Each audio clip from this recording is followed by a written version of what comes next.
Good afternoon. Good afternoon. Welcome to the Wednesday, February 18th regular meeting of the Savannah-Chatham County Board of Education. I am so glad to see so many people in the room today. I always like it when our public shows up for our board meetings. I invite you to show up for all of them. Today, first I will ask if the meeting was posted. I've been assured it was posted. I would now ask you all to please stand up for the national anthem.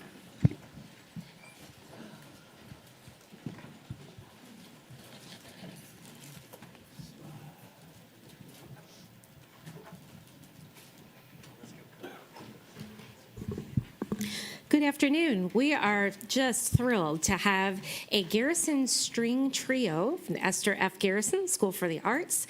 They are under the direction of Mrs. Danette Watford.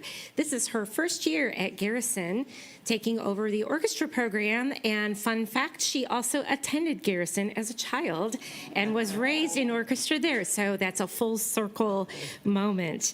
We're just so fortunate to have her and these three lovely ladies, Charlize, Vivian, and Abby, to play the national anthem for you. It's been a long time that I can remember having strings perform for us, so we're thrilled about that. After the national anthem, will you please remain standing so that we can recite the Pledge of Allegiance together? Thank you.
I pledge allegiance to the flag of the United States of America and to the republic for which it stands, one nation, under God, indivisible, with liberty and justice for all.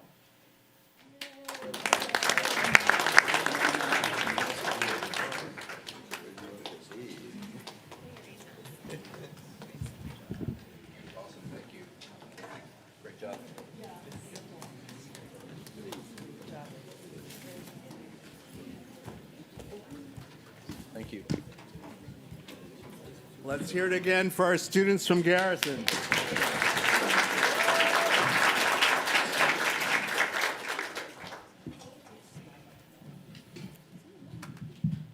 Okay, I will now accept a motion to approve the agenda.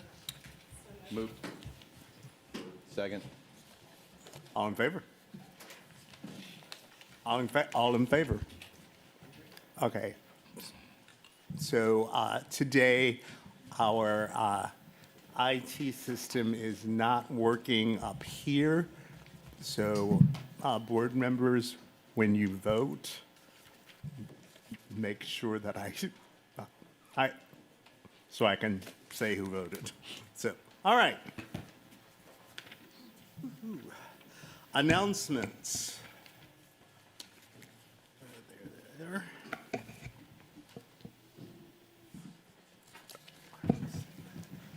Okay, we have a District 8 Woodville Tompkins Town Hall meeting on February 25th at 6 p.m.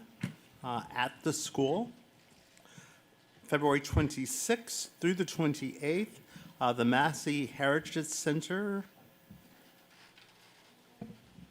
has an exhibit, a Black History Month exhibit. It's free to the public. February 26th at Plant Riverside District Live, we have the Modern Band Bash. We have, you'll hear bands perform from early elementary to upper elementary to middle school and high school. Something I look forward to. On February 27th, we have the Excellence in Education Gala at the Marriott Savannah Riverfront at 6 p.m. March 4th, the Women Who Rule Luncheon, that's at the Savannah Convention Center, that's at 11 a.m. March 11th at 8:30 a.m., we have our Finance Committee meeting. And March 11th, we have our informal board meeting starting at 3, our regular board meeting starting at 6. And please, please attend. We don't have a lot of evening meetings, but we have meetings in the evening so everyone can attend. And there is a running bet with myself and Ms. Hall. And if you guys don't show up, I have to buy her breakfast. So, Remembrances. Gary Lawrence from Internal Audit. He was a senior director. Data passing 1/12/26. Angela McCoy from Savannah-Chatham E-Learning Academy Elementary, data passing 1/12/26. Tavares Brown from Durin Middle School, data passing 1/1/2026. And Dr. Linda K. Davis, data passing 2/16/26. We will all stand for a moment of silence.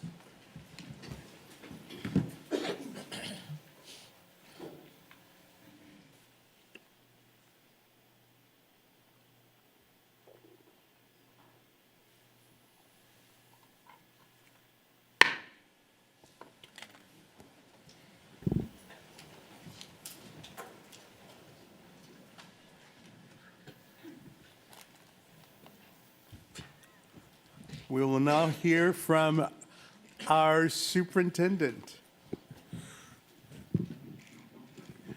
By way of announcement, I would like to submit to the community that there will be a visual held for Dr. Linda Davis on Thursday, February 19th at 5 p.m. at the Hess Elementary K-8 School at 9116 Whitfield Avenue.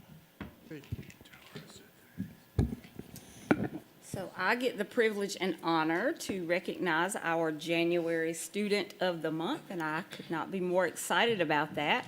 The Superintendent Student of the Month for January is a third grader at Garrison School for the Arts. She has been recognized as Gator of the Month for her outstanding behavior, her positive attitude, and a commitment to learning. Our Student of the Month has shown tremendous growth this year, blossoming into a confident and eager learner who volunteers to participate in class discussions, reads proudly in her and writing aloud, and consistently restates questions independently. Her confidence shines through in all subject areas, and she is especially excelling in math. Her nominator, Nawa Mullinex, said, She is an exceptional student who has demonstrated remarkable academic growth and personal development this year. She truly embodies the qualities of a motivated, respectful, and passionate learner, making her the ideal choice for Student of the Month. Beyond the classroom, our Student of the Month shines as a talented performer participating in theater and chorus performances where she brings joy, creativity, and confidence to the stage. Her well-rounded character, leadership qualities, and dedication to excellence make her a wonderful representative of our school community. When asked about her academic success, our student credited her mother with her motivation. "I like to make her proud," she said. Please help me congratulate Jayla Bolware, the Superintendent Student of the Month for the month of January.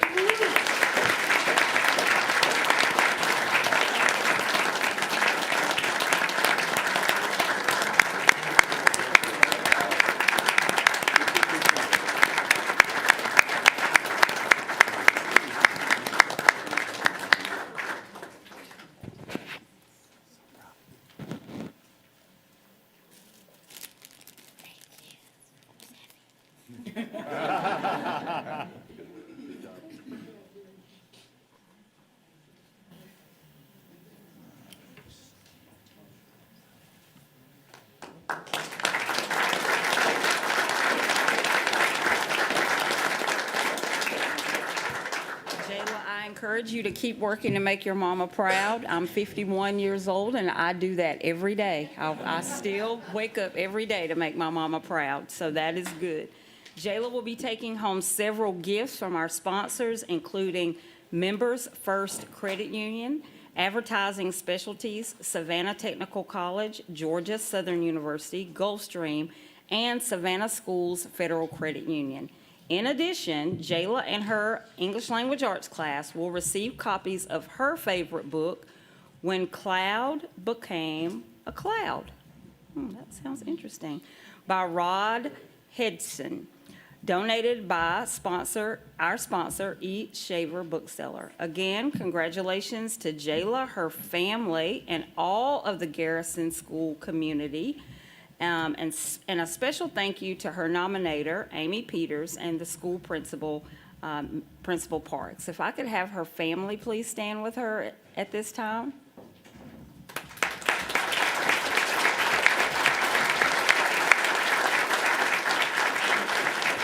Members of her school community, if you would like to join them in standing. Thank you so much for wrapping your arms around our students. With your support, love, and encouragement, we're very proud of her. I will continue with the good news report, calls for applause. We have 3 high schools that are here today that have been named to the 2025 Advanced Placement Program Honor Roll. The AP School Honor Roll recognizes schools whose AP programs deliver results for students while increasing participation. Schools earn this recognition based on criteria that reflect a commitment to increasing a college-bound culture, providing opportunities for students to earn college credit and maximize college readiness. Schools receiving this honor include the following, and I believe their principals are here or members of the staff, and we'll definitely have them come up to the horseshoe to shake hands with our Board of Education. But those schools are Savannah Arts Academy, they won a platinum. Islands High School came home with a silver, and New Hampstead High School a bronze award. Congratulations to the educators, staff, and students, and I'd love to invite any individuals representing those 3 schools to join us at the horseshoe.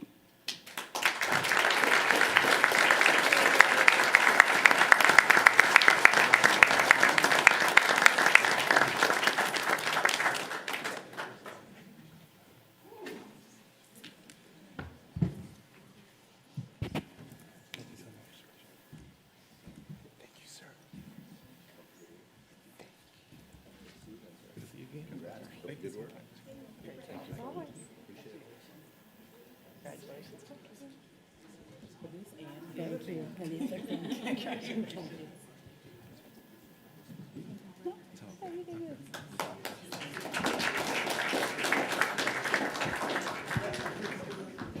I would like to continue our celebrations today by congratulating Victor Clinton Rosario and Alexandra McElwack for performance at the GHSA Swimming State Championships. Victor, a senior at Jenkins High School, won a gold medal in the boys 200 freestyle, and he took the silver in the boys 100 butterfly. Savannah Arts Academy sophomore Alexandria Makowicz also earned a silver medal in the girls 100 breaststroke. Congratulations to these hardworking students. We would also like to invite them to the horseshoe to receive their special recognition.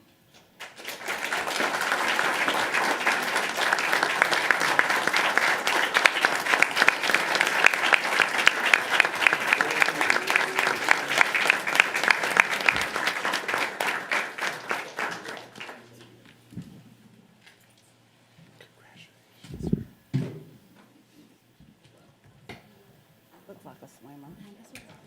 Congratulations, great job.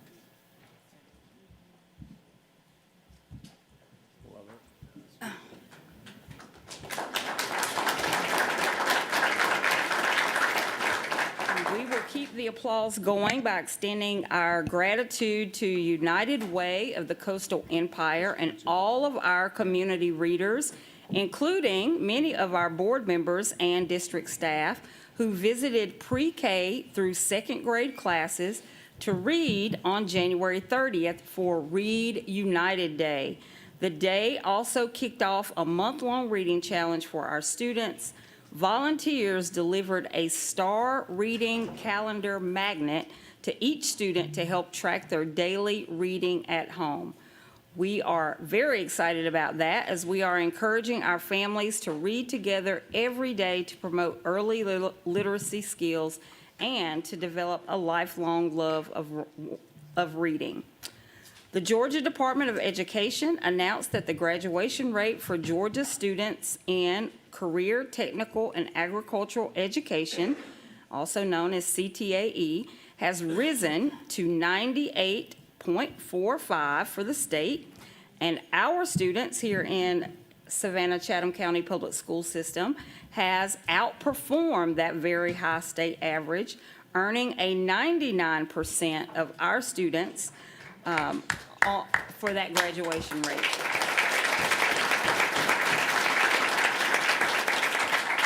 This rate applies to students who complete a career pathway and underscores the relevance and the impact of having CTAE opportunities. We are thankful for the dedicated educators who provide the support and leadership to make this great success possible.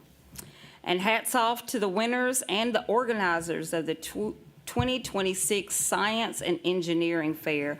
This event featured 89 entries from the school district, with students ranging from elementary through high school.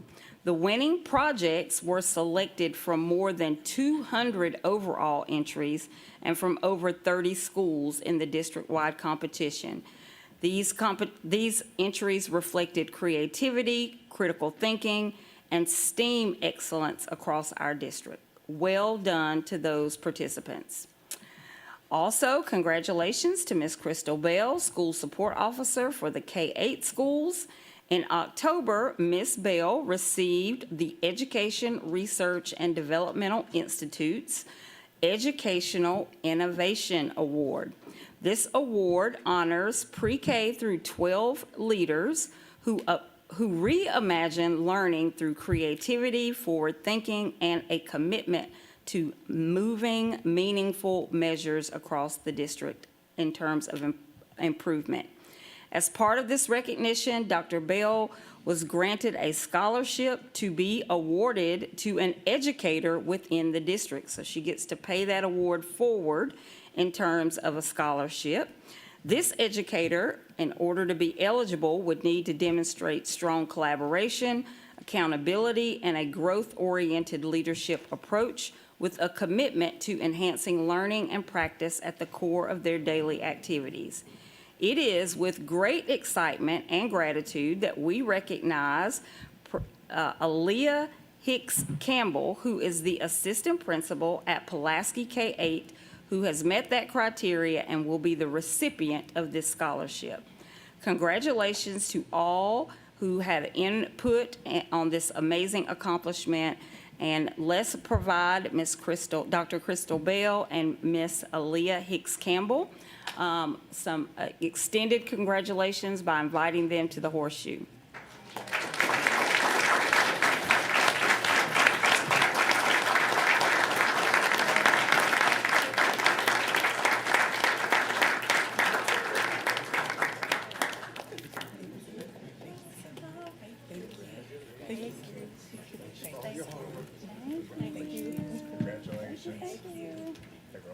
Congratulations. Thank you. Thank you. Thank you. Thank you. I'm excited. Thank you. Thank you.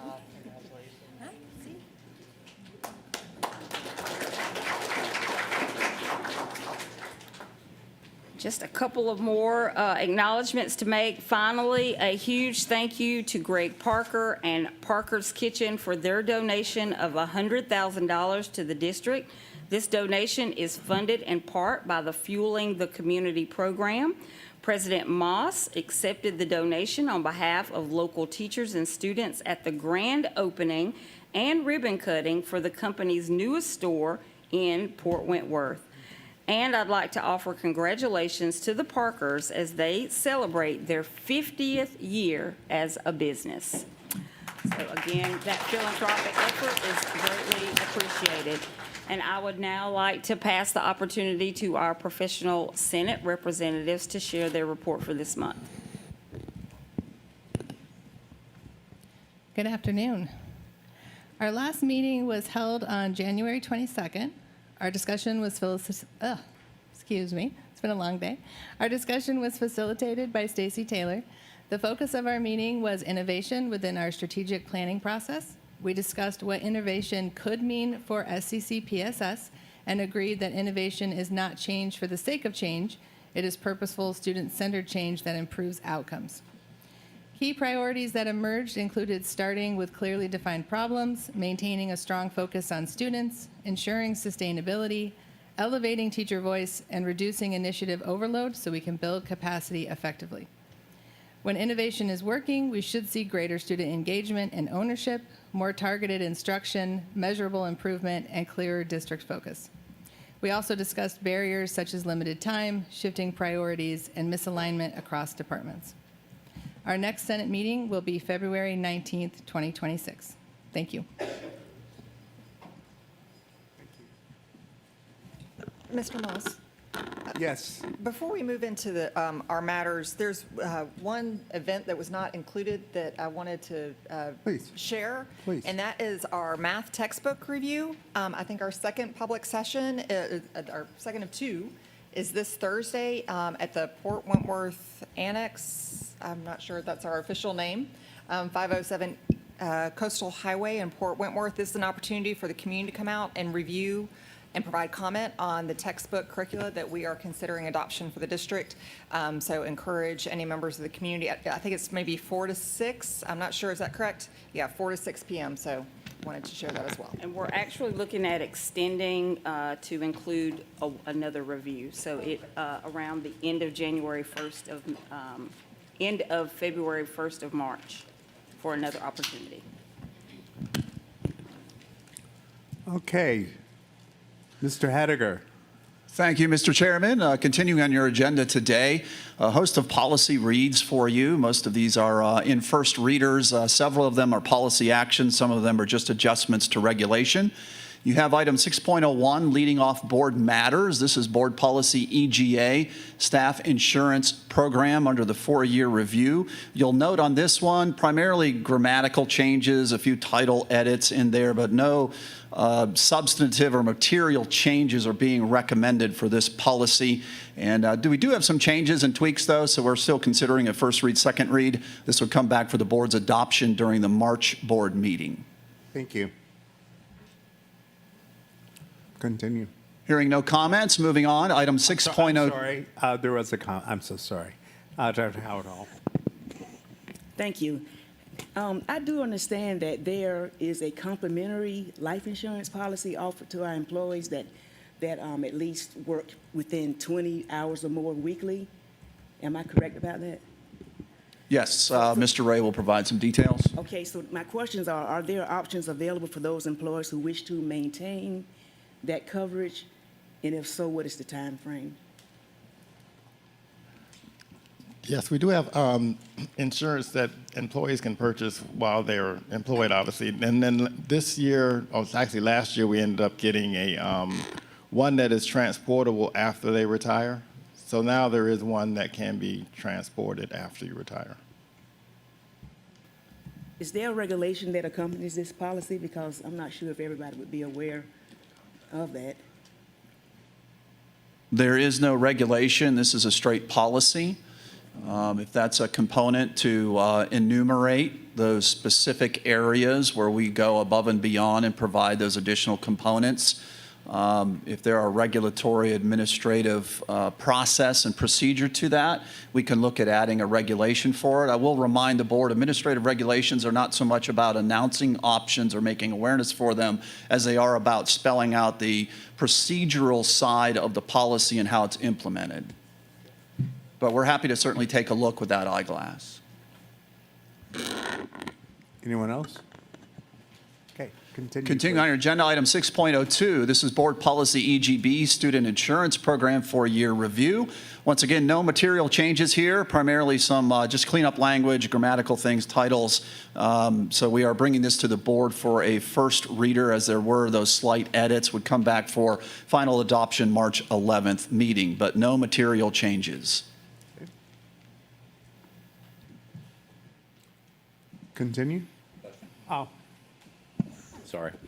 Along those lines, do we clarify between students who are on one of our buses and students who are driving themselves to events because transportation had a bus breakdown or something, but they have to get from their school to an official school event somewhere?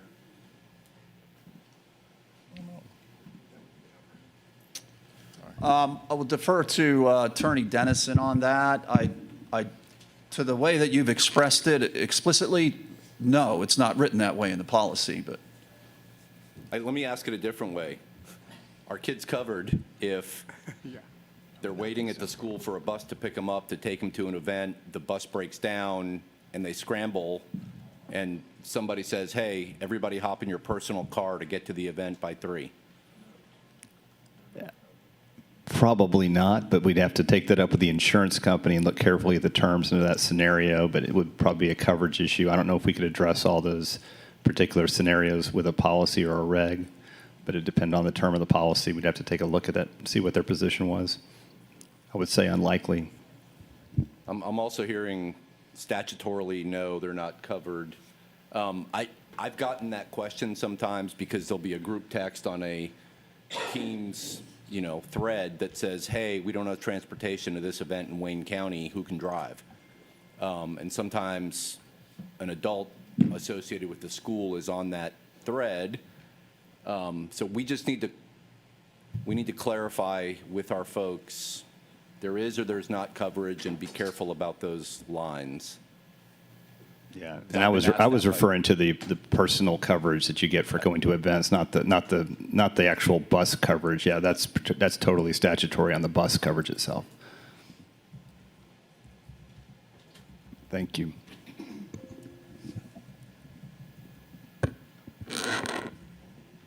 Continue.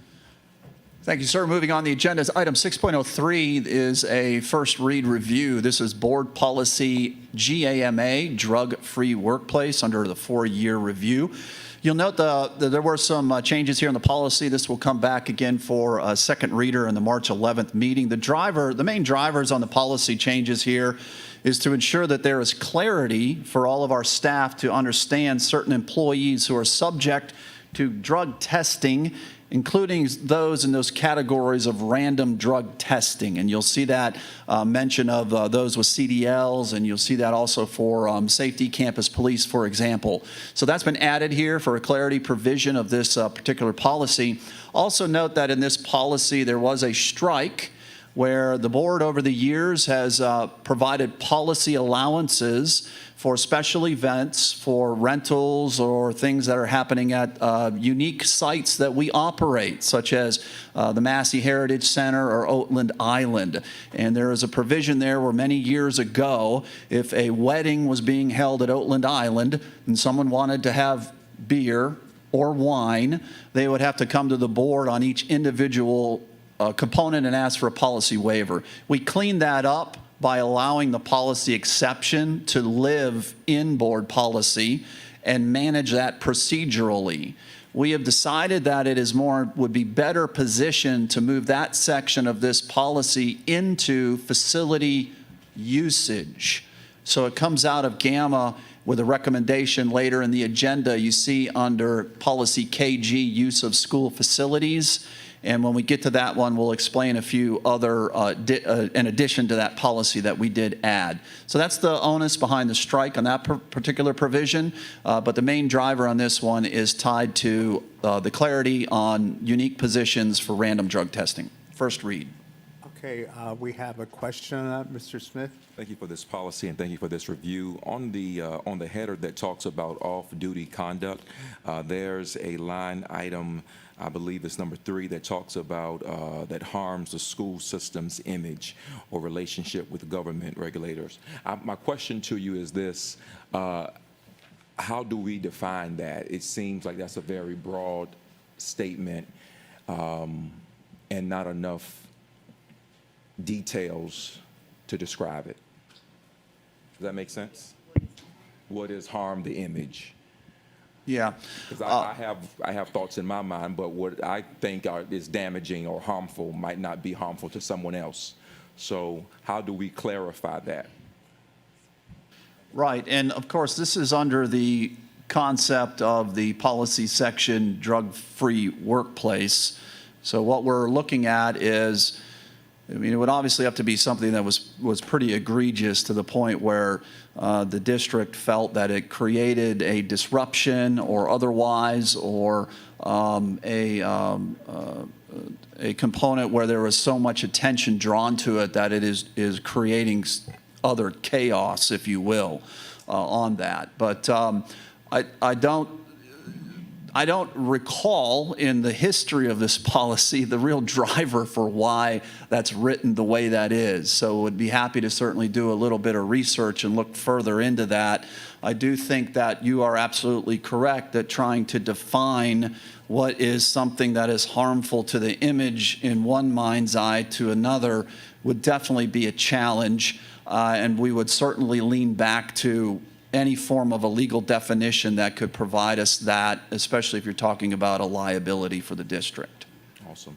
Also, let me just ask this. When we talk about drug testing, after a drug test may be administered, if a positive result comes, 2 questions. One, if someone's released from their job pending an investigation, and they're allowed to come back, they're found that that is not the case, where it's a negative test, will they be paid backwards for the time that they missed?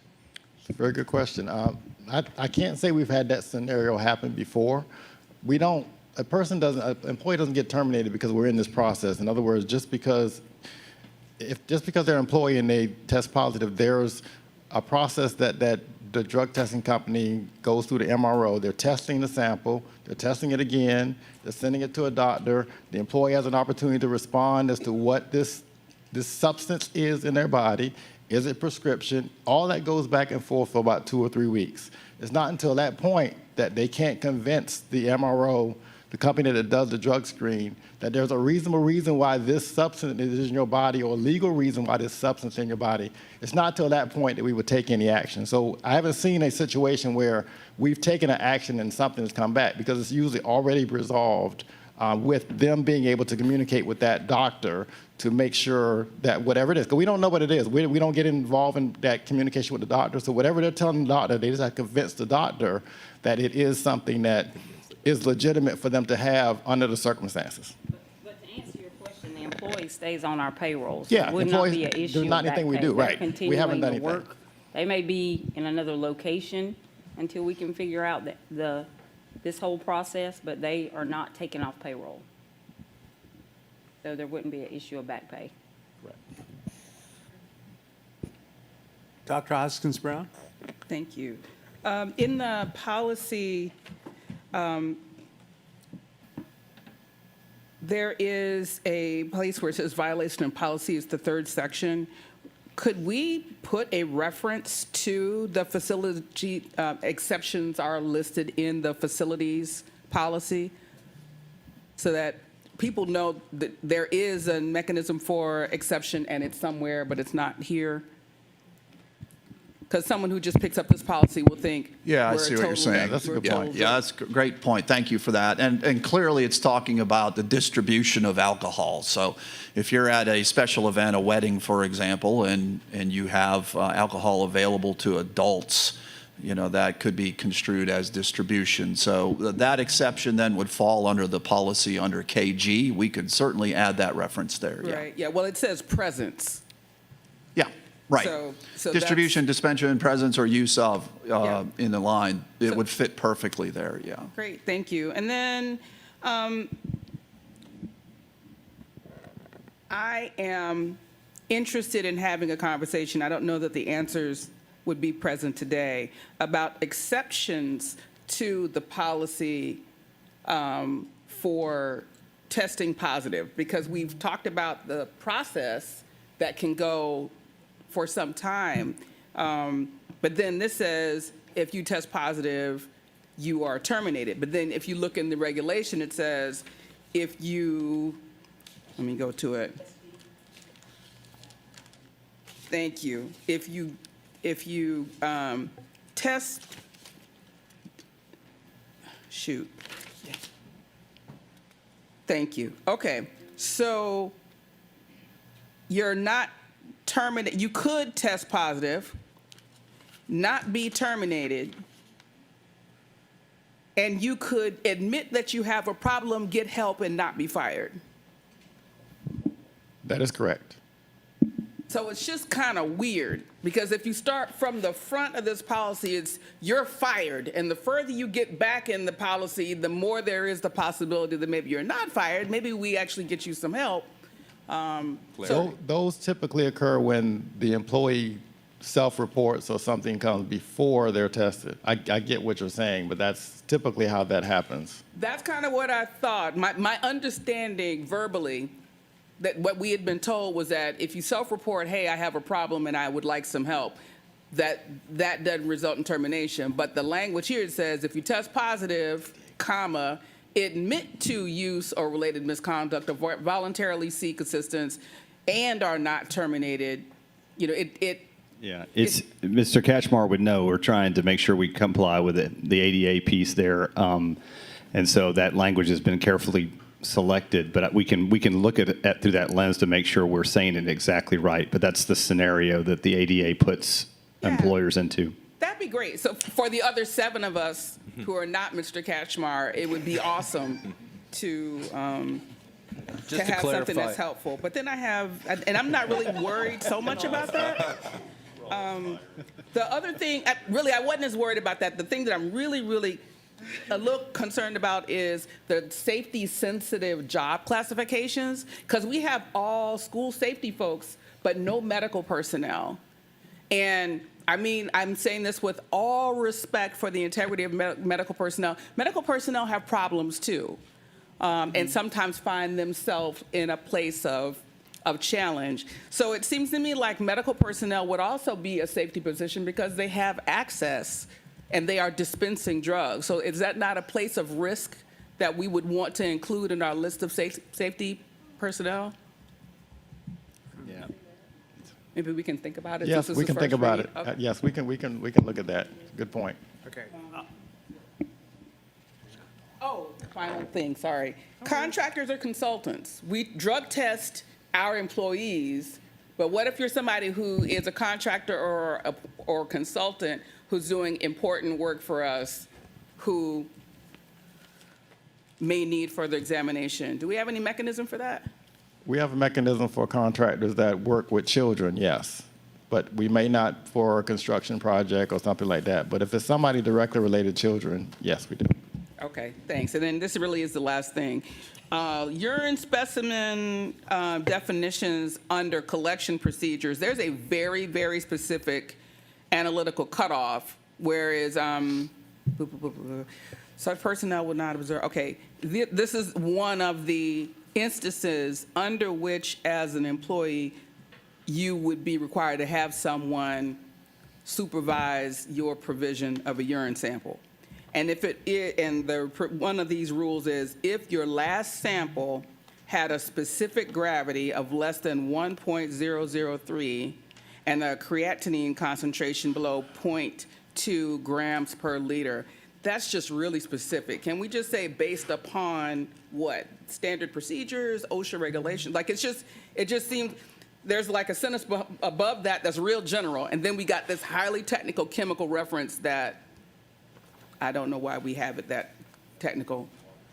Yeah, I'm gonna hit a doctor. That comes out when you're trying to water. Like if you're going in, that's why those numbers are there.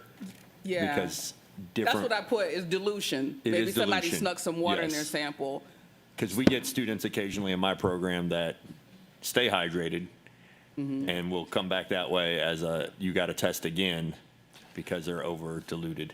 Yeah. So these are based on the normal concentrations of creatinine in normal human samples. Like if we could just refer to why that's there. Yeah. Yes, and I think it's very useful to have a real bright line number for that because the sensitive nature of what you're asking someone to do. So no one is on a scale saying I'm gonna participate and view it or not.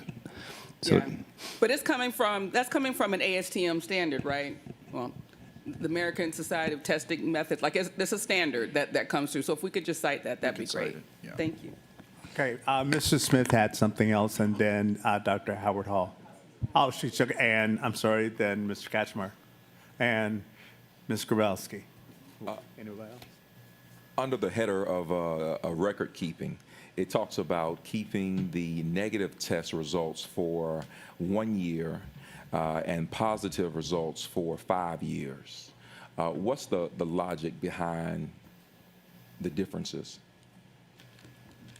Well, if it's a negative result, the person's probably been employed, and it might be we're just keeping it from that standpoint. And they may have another situation where they have to get tested. If it's positive, we really want to know if you try to come back 2 years from now that there was a test previously to some degree. So it's like that's kind of the reasoning why you would see it like that. We really do track those that had a positive test because they will return back in the future. Is that a standard process or policy across different districts, or is that something that we? Well, it actually, keeping it is one thing. I mean, our policy, the board policy does allow for when a person is terminated, or not is terminated, but if we have an applicant that comes in, for example, they would be able to return under our current policy after 2 years. So to some degree, we probably need to look at this because it was 5 years. And now that you said that, so into somewhere else you can come back in less than 3 years now. This was 5 years, which used to be 5. So I think that you just enlightened something that we need to make this line up with the other policy that we changed like a month or so ago. Dr. Howard Hall? Dr. Hoskins-Brown asked a lot of questions, and it covered a lot of questions that I had. However, I will ask about the education of employees and supervision. How frequent are those supervisors and employees trained in this area? That's regulations, education of employees and supervisors, in the training, supervisor training. So I was just wanting to know how frequently are we actually training our employees and supervisors? Good question. I would need to get back with you on that, on how much we do related to training on that. I'll get back with the board on that. Mr. Kachmar. Yeah, first, I would just ask that before we make any changes or adjustments or additions, the policy is drafted to conform with the Georgia Drug-Free Public Workforce Act. So some of this language in here might be statutory. Let's make sure we're not changing something that's in there because of the statute. And then second, I appreciate the shout out, Mr. Dennison. I hope it's because I'm an employment law attorney and not because you think I have a raging drug problem, which I do not, for the record. Thank you.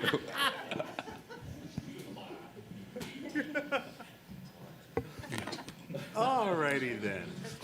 Yes, Ms. Grabowski. This might seem a silly question, but I'll ask it anyways. With the increase in CBD use products that are legally obtained, are we seeing an increase in positive results? And is this something that we need to address either in education or in policy otherwise? In short, yes, we have seen an increase, but I will say our threshold is not 0. So there is a point where it's usually not contributed to gummies. So in other words, somebody may have a result, but that result doesn't cross a threshold, where once you cross this threshold, it's more than a gummy. It's not a 0 tolerance. Thank you. Okay. Anyone else on drugs? I'm sorry. I'm sorry.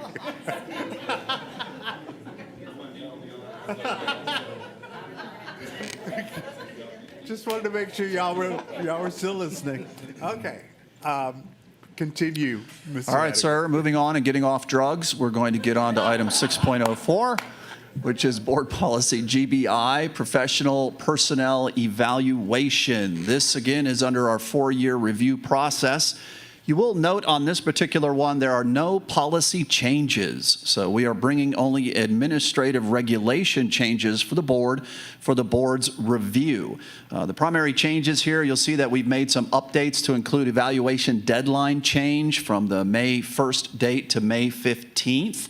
Also, updates allow for the appropriate use of an evaluation tool as aligned to job descriptions. This is an important piece of the great work we've been doing to improve our evaluations, and knowing the effectiveness of all employees is not just a blanket approach, but one that is customized to their actual work duties and aligned to job descriptions. So you see that written in the regulation.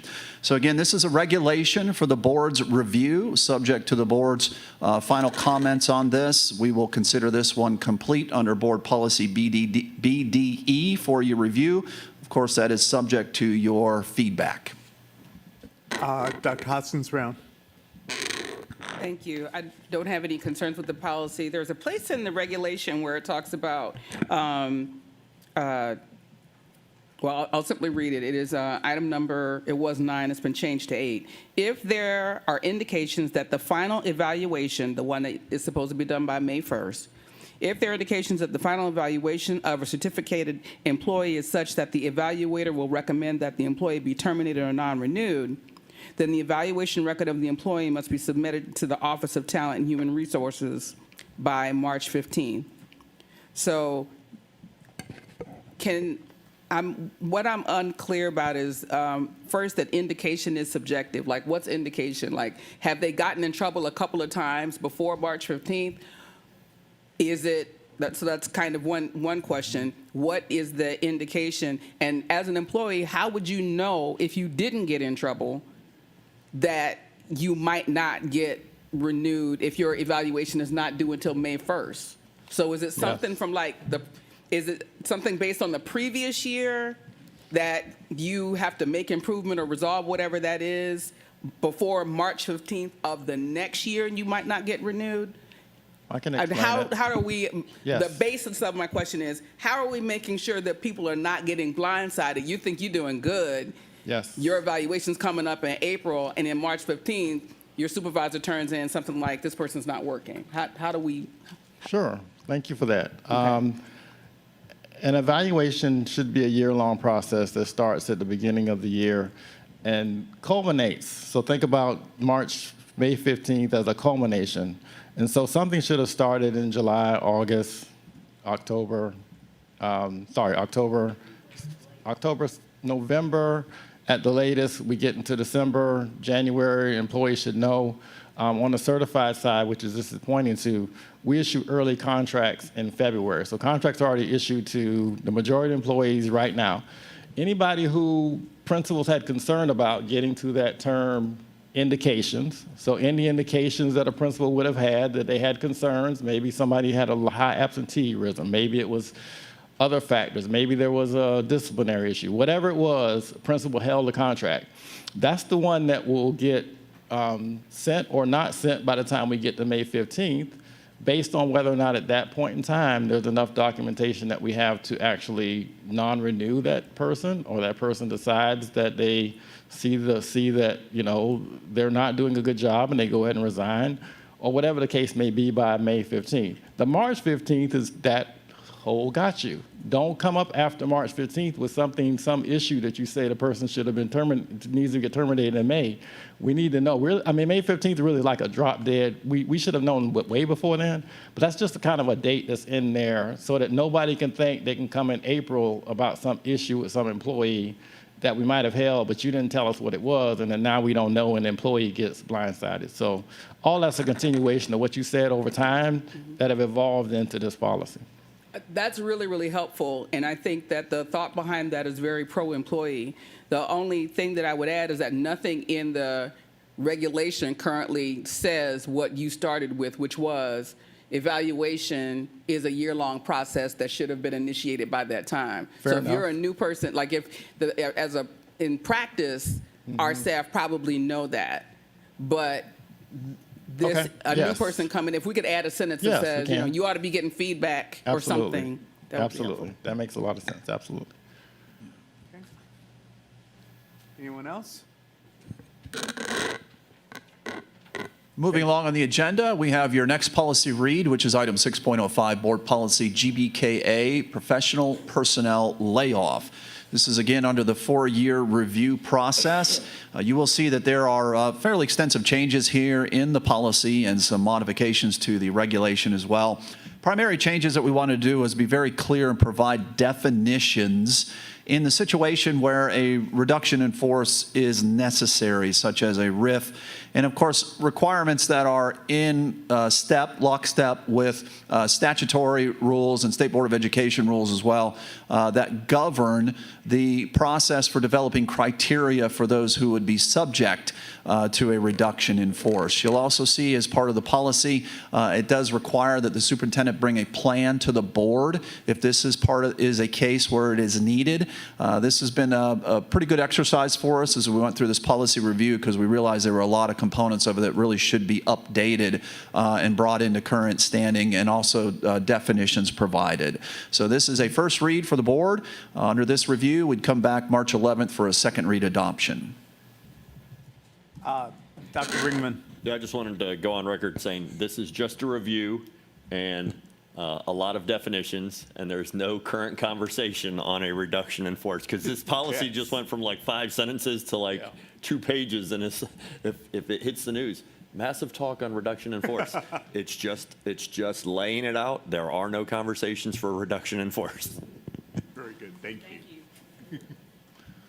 Yes, Dr. Albert Hall. I will share that I was a product of RIF. A lot of times when you have a state position, I was a lead REP math teacher, and we lost the funding. In most cases, in central office positions, if you're certified, it's usually a place where you can fit. So I ended up going to a school, of course, as a Title I teacher. But in some cases, when there are classified staff involved, I wonder how will RIF have an impact on them, because it's a little more difficult to place classified as opposed to certified. Anyone else? All right, continue. Next item on your agenda, this is item 6.06, Board Policy KG, use of school facilities. This one, again, as we mentioned earlier, was part of the component of changes that we did under the GAMA, and we struck that language and moved it into use of facilities. Fits much better in this particular area. You'll note that the language primarily was all kept.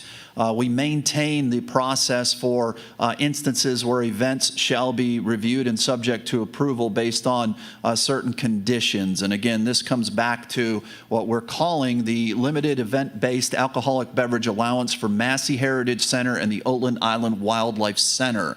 This now will live in Board Policy KG. The only changes on this particular policy, there are no changes to the policy. The only changes are on the regulation side only. So again, we're bringing this to the board for the board's review and awareness, and subject to your feedback, we will consider this one complete. I will add that one thing that we did add was including a requirement under the facility use agreement in these circumstances for a $1 million limit of liability coverage. This came in part from the legal review and also was coming to us from the Georgia School Boards Association risk management team that we work with as a good practice for us for coverage in events where someone may want to rent the facility and have beer or wine. Regulation only. Dr. Bringman. I just want to use the regulation as a plug for something that I would like us to continue to try to look into. And I'm sorry, Ms. Davidson.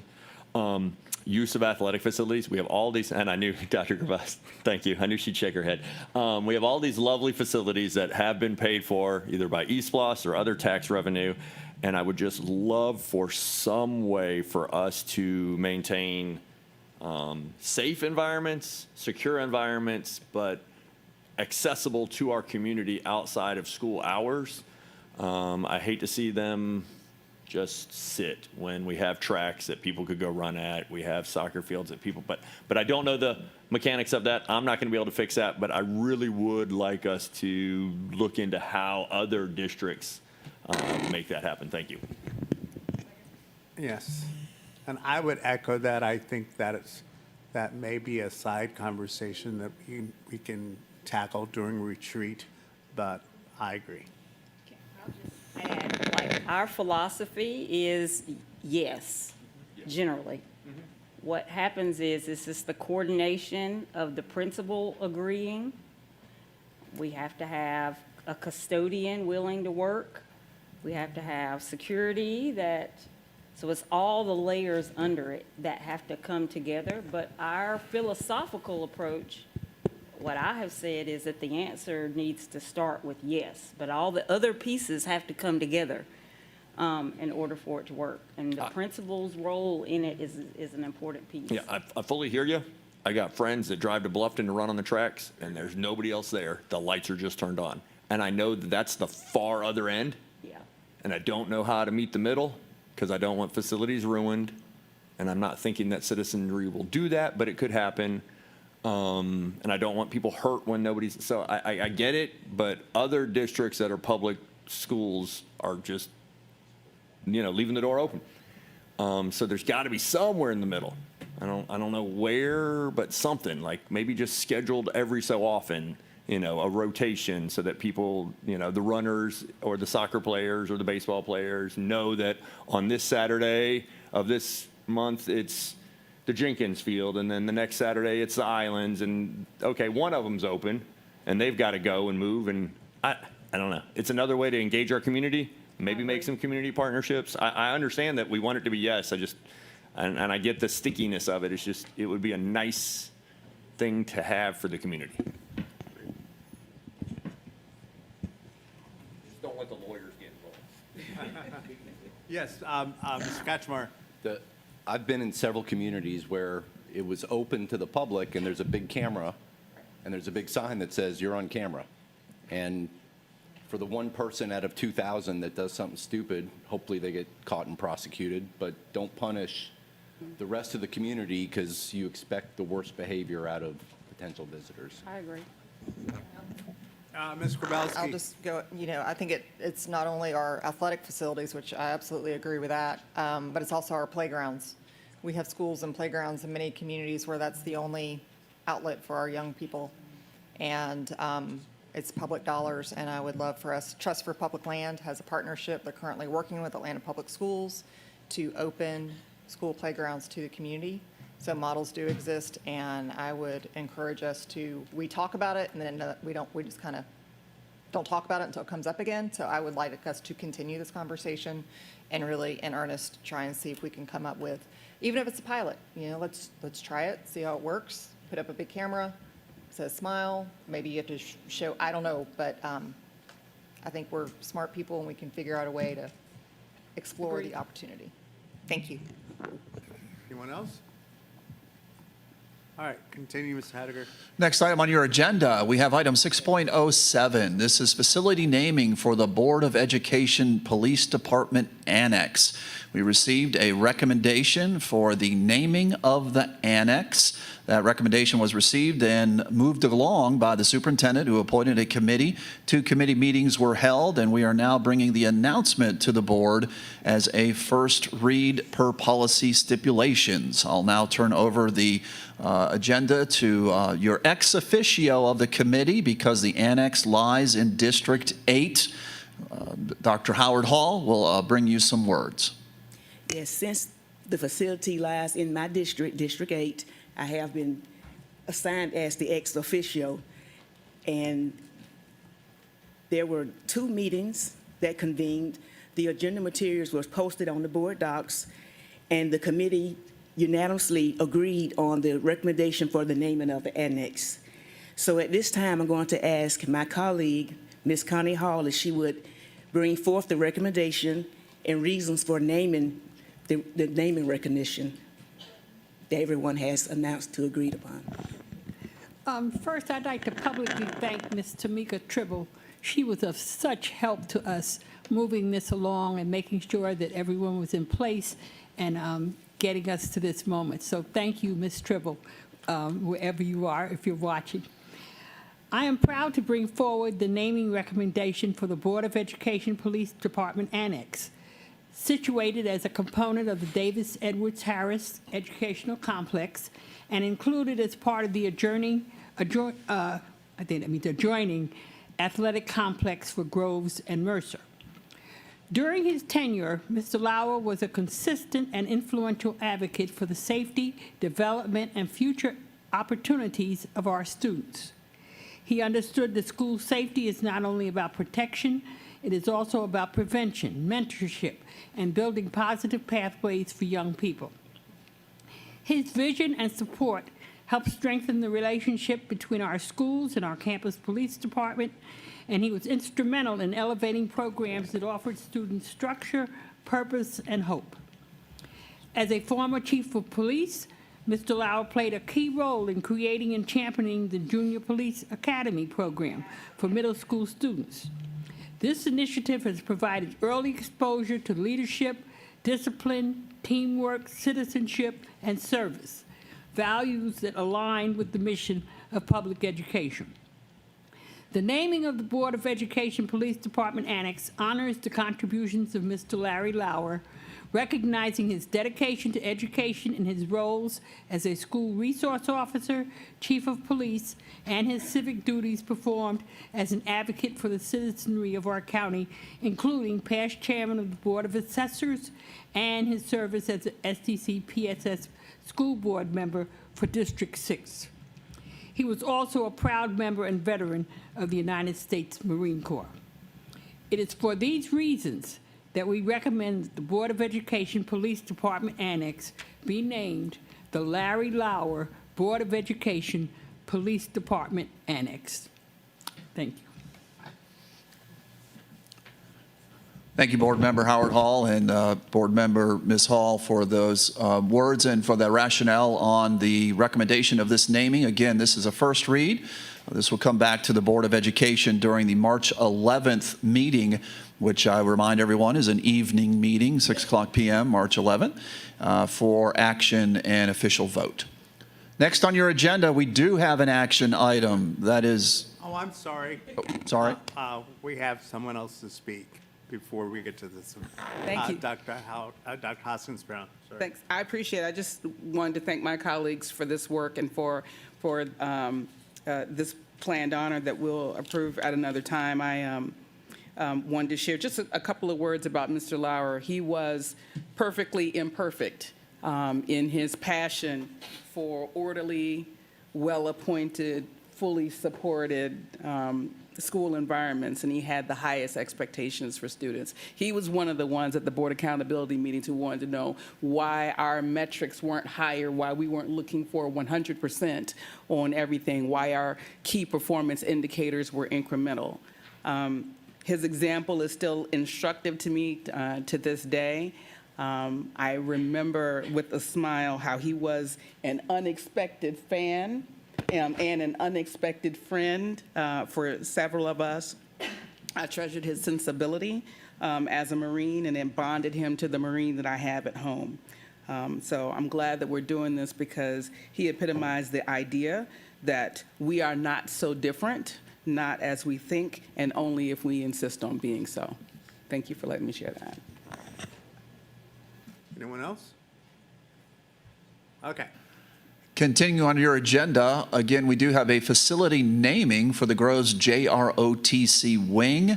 This is an action item for the Board of Education. Pursuant to Board Policy FDC, the superintendent has appointed a committee for the review of the recommendation of this naming. 2 meetings were held, and the announcement under first read was read previously at the board's last meeting in January. We now have a recommendation based on a unanimous agreement of the committee that the Groves High School JROTC wing shall be named in honor of Sergeant Tyrone L. Chisholm for reasons that were stated during the January 14th meeting, and of course are enclosed in your board agenda item and have been posted to board docs.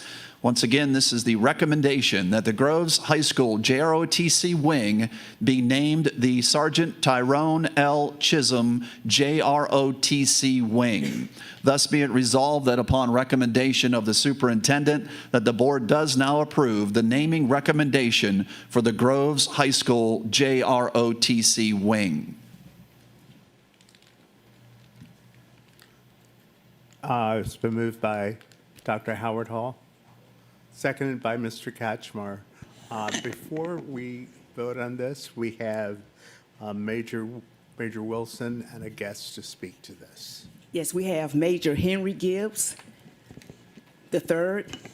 I am honored to invite you all to come up, and also retired Sergeant First Class Frederick Wilson, Okay.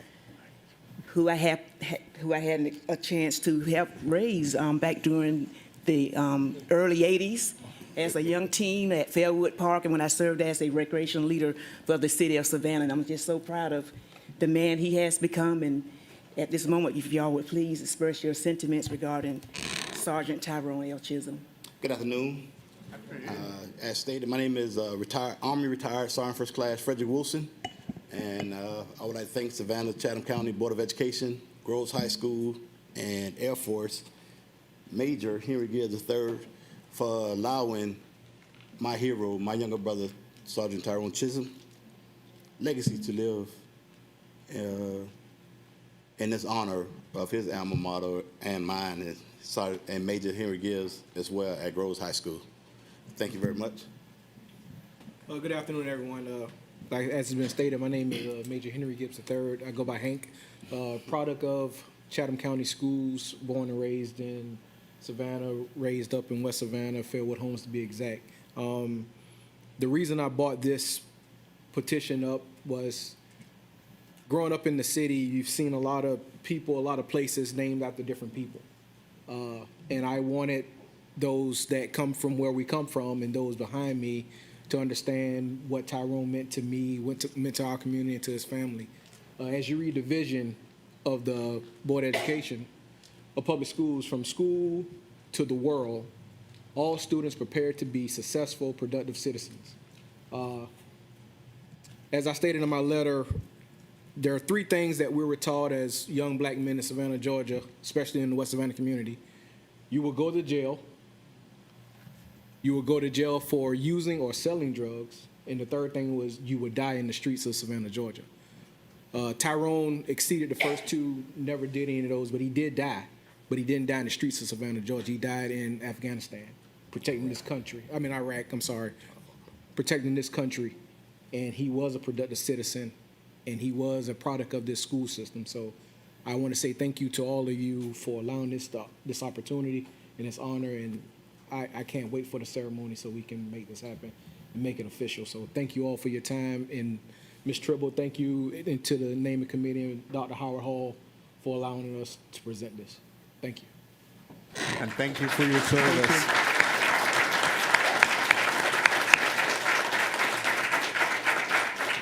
Discussion. All right. There being none, all in favor? And it is unanimous. Thank you.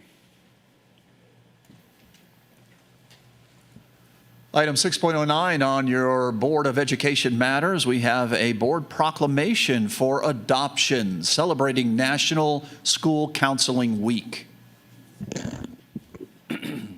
Whereas school counselors are employed in our schools to help students reach their full potential, and whereas school counselors are actively committed to helping students explore their abilities, strengths, interests, and talents as these traits relate to career awareness and development, and whereas school counselors help families focus on ways to further the academic, career, and social-emotional development of their children, and whereas school counselors work with teachers and other educators to help students explore their potential and set realistic goals for themselves, and whereas school counselors seek to identify and utilize community resources that can enhance and complement comprehensive school counseling programs and help students become productive members of society, and whereas comprehensive school counseling programs are considered an integral part of the educational process that enables all students to achieve success in school.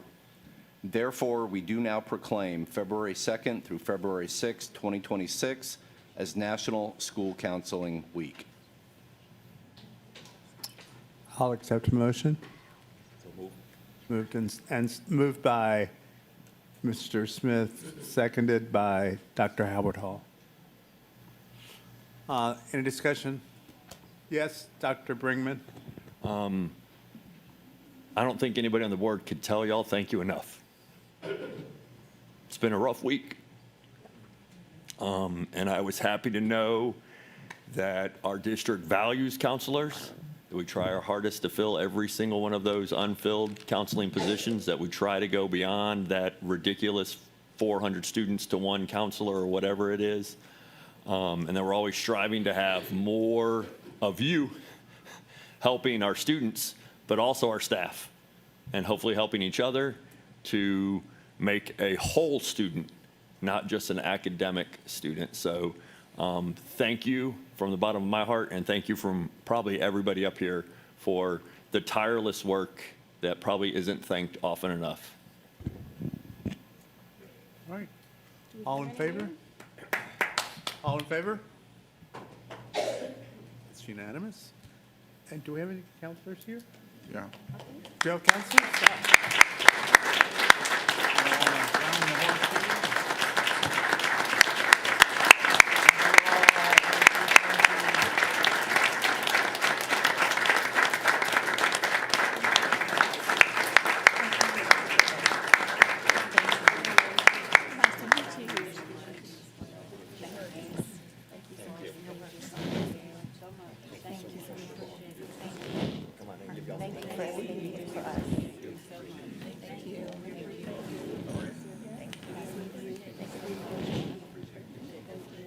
Thank you.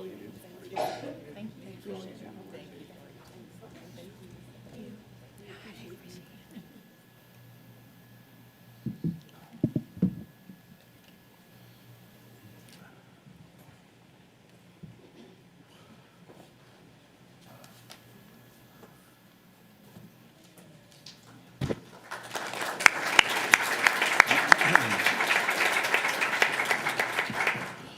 And final item in your Board of Education matters, we have another board proclamation for the board's adoption.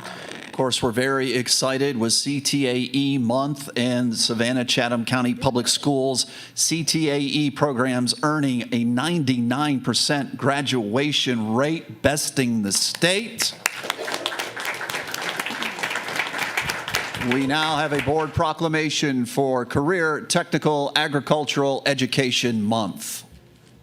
Whereas February 1st through 28th, 2026 has been designated Career Technical Agricultural Education, CTAE Month, by the Association for Career and Technical Education, and whereas CTAE offers students the opportunity to gain the academic, technical, and employability skills necessary for true career readiness, and whereas students in CTAE programs participate in the authentic, meaningful experiences that improve the quality of their education and increase their engagement and achievement, and whereas CTAE provides students with career exploration opportunities early in their educational experience, which enables them to make informed and beneficial decisions about their academic coursework and pursue established programs of study and career pathways.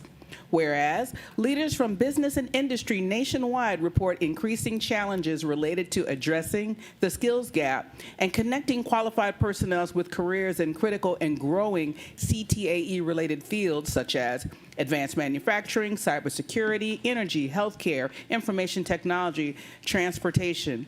And whereas CTAE prepares students for these and other fulfilling careers by offering integrated programs of study that link secondary and post-secondary education and lead to the attainment of industry-recognized credentials, and whereas CTAE programs ensure that employers have access to a qualified and thriving workforce, ensuring our nation is a strong and competitive economy, therefore we do now proclaim February 1st through 28th, 2026 as CTAE month. In witness thereof, we officially affix the seal of the Savannah-Chatham County Board of Public Education to this proclamation on this 18th day of February 2026. Mr. Roger Moss, Board President, S. Denise Watts, Superintendent.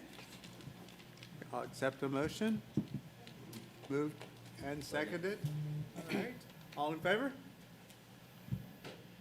Thank you. We have our CTAE staff here.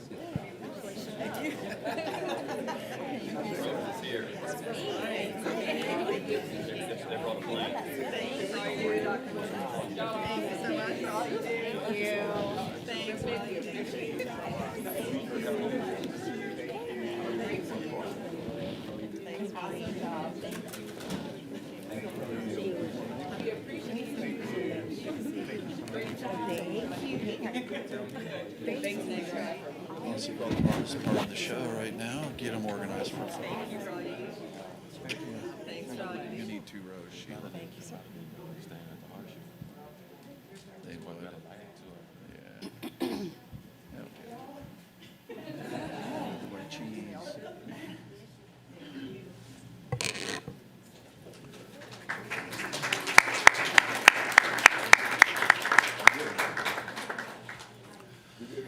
That concludes your Board of Education matters of the February 18th agenda. Turning the agenda to the Board President for the consent agenda and other action items today. Thank you. I'll accept a motion to, I'll accept a motion to approve, that word, our consent agenda. So moved. Okay, moved by Mr. Smith, seconded by Mrs. Hall. All in favor? Great. Yes, and one abstain. All right. Thank you very much. All right, now we have our financials.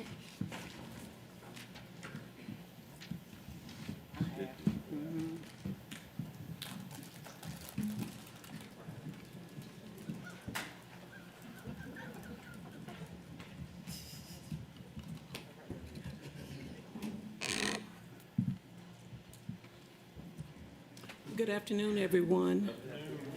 The financials that were included in your packet for this month covered the first half of the year ending December 31st, 2025, and that also it's 40% of our school year. For Fund 100, our general revenue, our property taxes collected were lower than last year this time by 3%. We're at 57.9% of the property taxes were collected. Overall revenues are at 55% of budget. Our Fund 100 expenditures, our energy expenditures are lower at 36% of budget compared to 43.6% last year, the same time. Our teachers' salaries were higher this year at 43.9 compared to 37% of the budget. And our paraprofessionals' salary expenditures are higher at 37% compared to what is expected at 31%. Overall, our total expenditures are at 45.6% compared to 39% last year. That was just a quick overview of our Fund 100. Do we have any questions at this time? Any questions? Nope.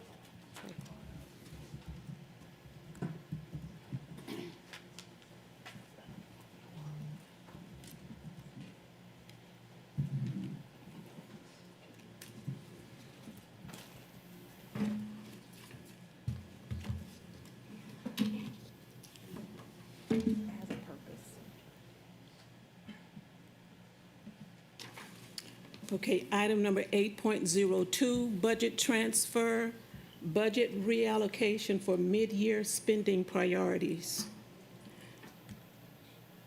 The following budget amendment will utilize additional revenue received through interest income and TABIT, along with a transfer of identified departmental funds to support mid-year priorities that have been identified by administration.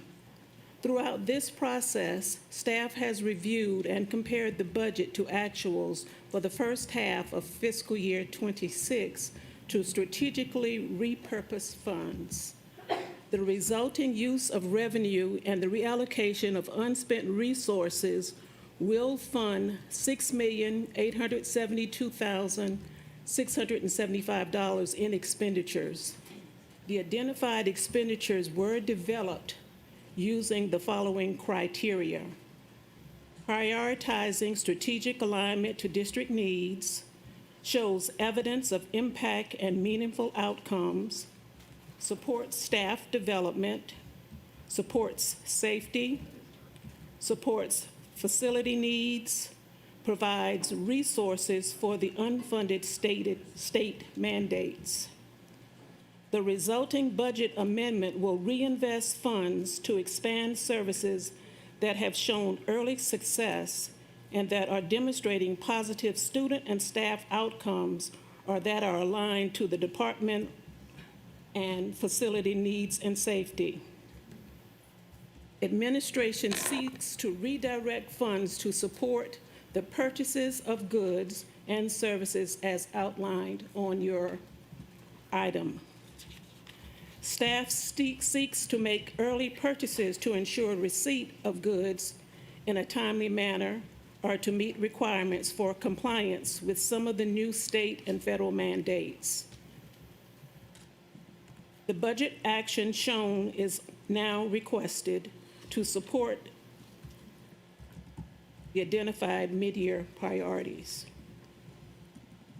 So we're talking from Fund 100, increasing revenue by $4,928,622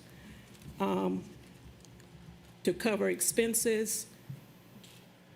We're going to then transfer those monies into contribution to other funds. $4,483,675 going to Fund 308, and that's for construction and furniture, and then transferring $1,944,053 from other expenses to be used for those items. Thus be it resolved upon the recommendation of the superintendent that the board approve the amendment of the General Fund 100 and Capital Projects 308 budgeted revenues and expenditures by $6,872,675 for the allocation of funds to support the identified mid-year priorities.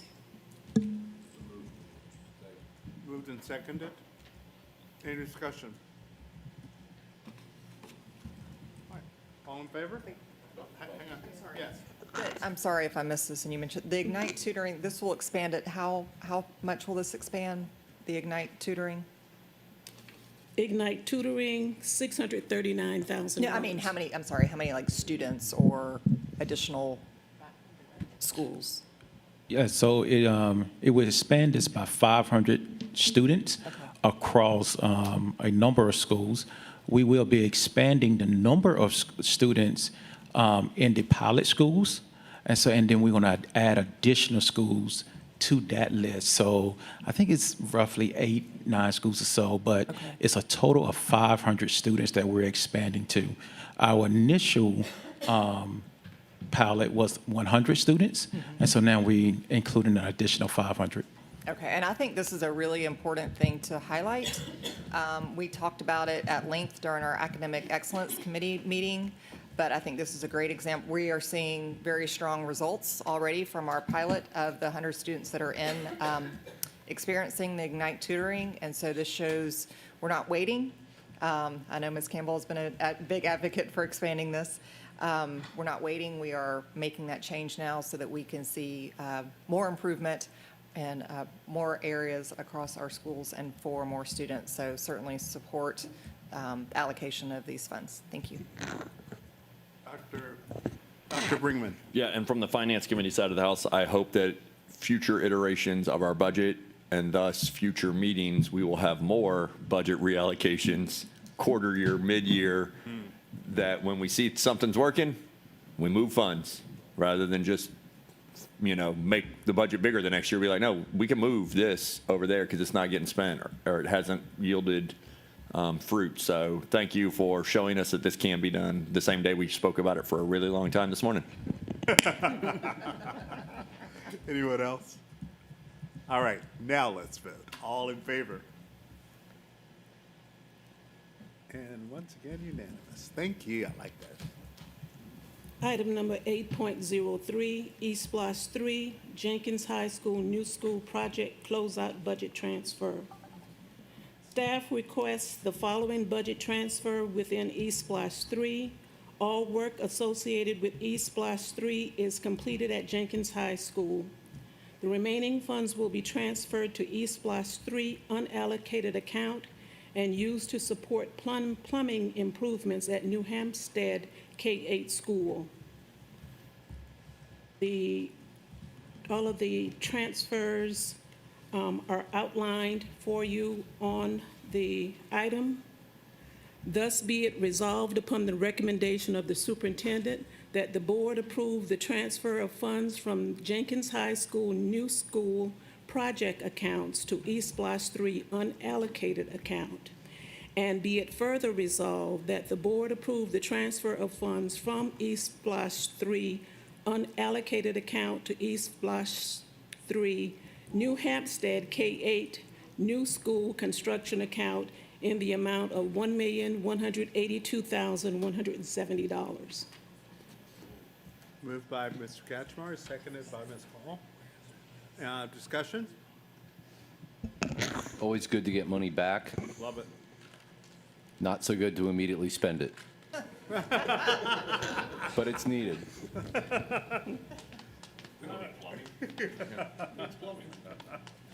All right. All in favor? Thank you. Item number 8.04, MC 26070, artificial turf for Savannah High School baseball and softball fields, East Block 4. East Block 4 work scope includes installing artificial surfaces on the baseball and softball fields at district high schools. The first fields scheduled to receive the new artificial surface are located at Savannah High School, which has had an unplayable grass surface for several years. The project will consist of demolition and removal of existing fields and fences, regrading for drainage, site, utility piping, new artificial surfaces, backstops and fences, dugouts, score tables, scoreboards. In order to coordinate the design with the field requirement for an artificial surface, it was decided to engage a contractor early in design through a cooperative state contract.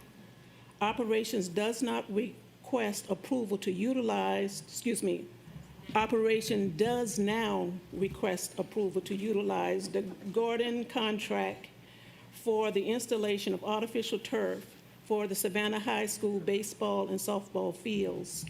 The cost for this work, including allowances for unsuitable soils, is $4,291,900. In support of this action, staff also requests the budget transfer. The transfer is required to provide funds for the artificial turf for Savannah High School baseball and softball fields as detailed above. Thus be it resolved upon the recommendation of the superintendent that the board approve the use of Guardian contract GA-ST02-080820-PCI using prime contractors for a cost including allowances for unsuitable soils of $4,291,900. And be it further resolved that the board approve the budget transfer from East Block 5 Site Improvements Account E5, Savannah High Baseball Softball Field Turf Account. Ah, yes. Moved by Ms. Hall. She wants a second. Okay, and seconded by Mr. Catchmar. Any discussion? I know. Go ahead, Ms. Hall. I just want to say thank you to everyone involved who helped move this project forward. I know Mr. Dre Jones is here. He had a big part in this. Ms. Callahan, Ms. Megan Richardson, I thank you so much for all you're doing, and the students there are very appreciative, even though by the time this is all done, I think a lot of them will have graduated. But for the children who are coming, this is going to be wonderful. Thank you. Yes, Dr. Brinkman. I want Ms. Hall to run the bases at the ribbon cutting, okay? Yes, So you better yes. start Come out, training, come okay? out, and I'll You're running the bases. meet anybody there who'd like to come. Anyone else? All right, all in favor? Wonderful, thank you. 8.05 RFP C26-03 CMR Services for Hubert Middle School renovation, East Block 3 and East Block 4. The Purchasing Department received 3 proposals in response to RFP C26-03 CMR Services for Hubert Middle School renovation. The intent of the solicitation was to establish a contract for construction management at-risk services for Hubert Middle School renovation. The request for proposal was evaluated on the following criteria: company information 5%, experience on similar projects 15%, staffing plan 10%, and GMP proposal and schedule at 70%. The administrative review was conducted, and all 3 vendors' responses were deemed responsive and responsible. After the evaluation committee conducted evaluations, the Samet Corporation was rated the highest scoring vendor. Staff recommended that Samet Corporation be awarded RFPC 25-03 CMR services for Hubert Middle School renovations for a total guaranteed maximum price in the amount of $17,171,793, including all construction costs, a 3% CMR fee, and CMR contingency as outlined. The funding sources for this project is eSplash 3 and eSplash 4 funds. Thus be it resolved upon the recommendation of the superintendent that the board approve the award of RFPC 26-03 eSplash CMR services for Hubert Middle School to Samet Corporation with a guaranteed maximum price amount of $17,171,793. Moved by Mr. Greenman, seconded by Ms. Campbell. Discussion. I'm just very glad to see this moving forward. The energy around what we're going to see happening at Hubert was palpable at the community meeting, and there was a lot of feedback about being happy to being given the opportunity to provide feedback and looking forward to when the team was going to return as we move forward in the process. So I look forward to that, and thank you. Anyone else? All right, all in favor?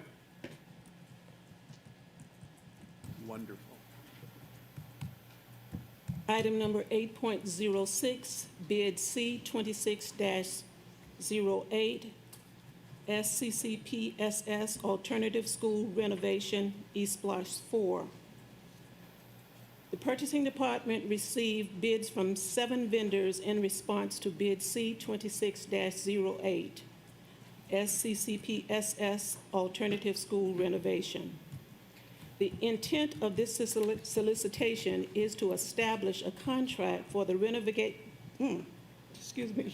the renovation of the old SCCPSS Mercer Middle School, which will house 4 different school programs: Building Bridges High School, Building Bridges Middle School, Wings Elementary, and SELA. Staff recommend that the bid be awarded to the lowest responsive and responsible bidder, which was determined to be Carroll Daniel Construction Company at a total cost of $20,421,260 as outlined in your packet. The funding source for this is eSplash 4. Thus be it resolved that upon the recommendation of the superintendent that the board now approve the contract with Carroll Daniel Construction Company, the lowest responsive and responsible bidder for the SCCPSS Alternative Schools renovation project at a total cost of $20,421,260. Moved and seconded, okay. Discussion? Dr. Howard Hall. Thank you. I'm looking forward to this because these renovations will foster a more conducive and learning environment for our students. We know that e-learning is also alternative. A lot of times we look at alternative schools as being students that's struggling, being successful in the traditional schools. On here it's listed as Building Bridges High School, but they're really programs. They're not. I know we call them schools, and I just want to make sure the public understands that Building Bridges is not a school, it's a program for and Wings as well as the middle school, although that's the grade span that they cover. So I don't know how we can actually word it, or will it matter, but that's something I thought I'd just bring up, that there are programs that's opposed to schools. However, e-learning is a school, and I'm looking forward to see the renovations for e-learning also, because with the technology that they use, and the space that they can also have when they come out there, because they do meet face-to-face on certain times. So we're looking forward to that renovation. I second what Dr. Howard Hall was saying, and you notice when you focus your attention on something, it can blossom. And I'm hoping that what will happen with the children actually going into a renovated and academic environment, that it will help their behavior so that they can quickly return to their home schools. Because like she's saying, yes, this is not some place you come to stay. You come to kind of get yourself renovated, and then you go back to your home school. So, Dr. Watts, I really thank you for focusing on our Building Bridges middle and high programs, because they were in need of that attention that we give all of our other schools. Anyone else? All right, all in favor? All right, thank you. Item number 8.07, furniture, fixture, and equipment for Georgetown K-8 school and budget transfer, E-Splosh 4. On April 9th, 2025, the board approved an extension of the annual contracts for district-wide furniture, fixture, and equipment, bid C19-05 and RFP C23-01 from Masons, Inc. and Georgia Specialty Equipment, LLC.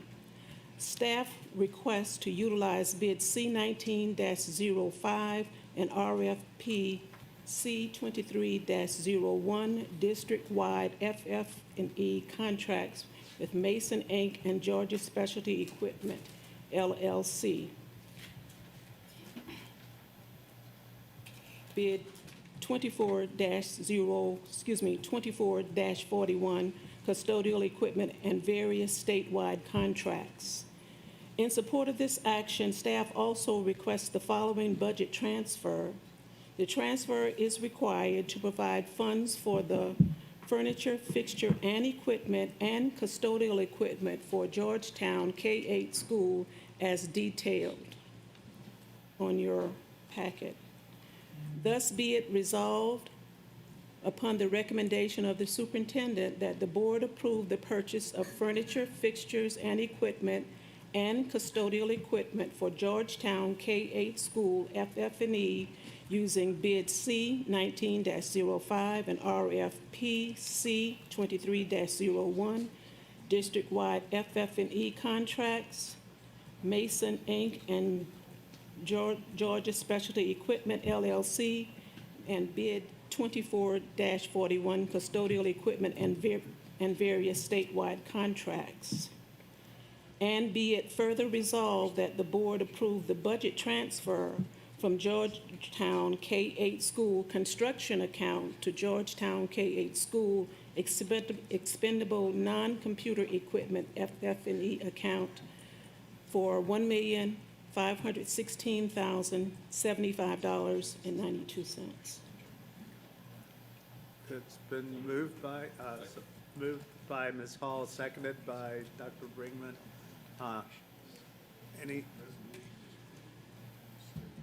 I'm sorry?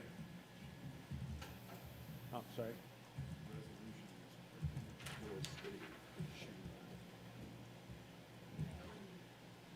Did you revise it? No, this is the FF&E.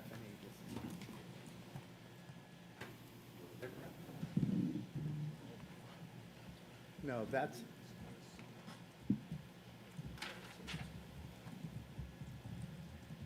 As printed, that's fine.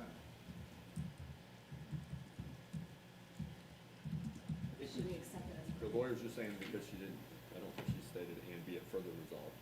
No, she didn't. She didn't state the TNJAM and VIA will also be used under TIP's contract, pound 230301 for the purchase of Georgetown K FF&E for an estimated cost of $1.5 million. She also left out H&I Workplace, OFS, Kimball International, Kruger International, and Hale. That's in the resolution. As print, okay, as printed. Okay. Just kidding.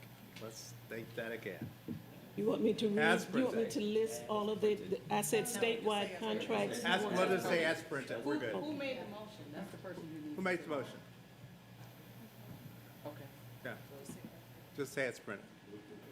Move to approve. Move to approve the resolution as printed. Very good. All right. David? Yep, I seconded it. Perfect. Now, any discussion? No. All in favor? As printed.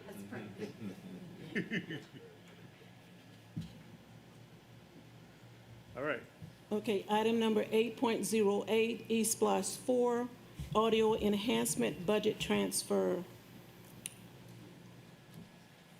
This is classroom audio, safe alert, and camera communication systems. The audio enhancement systems integration project includes upgrades to district-wide intercom, classroom communications, and classroom audio-visual systems. The highlights of this transfer: enhance classroom audio systems for improved student engagement and reduces teacher fatigue, school intercom systems, edge camera systems are included in classrooms for enhanced learning and provides professional development for staff and contains specific security support mechanisms, integrates current safety systems to create redundancies, and fail-safe frameworks in schools such as access control, vape detection, and emergency response buttons, includes SAFE, Signal Alert for Education System. SAFE is an alert notification system designed to work with audio enhancements classroom systems, allowing a teacher wearing their microphone to discreetly signal for help in the event of an emergency, and includes optional components for the inclusion of additional safe alert systems for all staff. This work will be completed under RFP 25-26 Multimedia Classroom Presentation Systems and Learning Commons Audio Visual Annual Contract awarded to Net Planner Systems, Inc. This budget transfer will cover the cost of implementing the Safe Alert System infrastructure supports Safe Alert badges. To support this work, the Capital Programs and Maintenance Department requests the budget transfers as outlined in your packet. Thus be it resolved upon the recommendation of the superintendent that the board approve the requested budget transfer in the amount of $1,501,310. It's been moved by Ms. Hall, seconded by Mr. Catchmark. Any discussion? Ms. Hall? I've been doing a little research, and I sent the possible topic to Dr. Watts for our retreat about using the audio enhancement system to help our teachers self-monitor their lessons, so that would be a way for them to be able to go back, review the lesson that's been taped that they did, and with the academic coach, sit down and actually be able to look at that lesson, that delivery, and see places in there that the teacher might improve. So I've sent it to Dr. Watts. We haven't discussed it any further yet, but audio enhancement has so many features that I think will be able to help us down the line, other than the wonderful safety badge that you have on, that you can press the button to let people know you need help.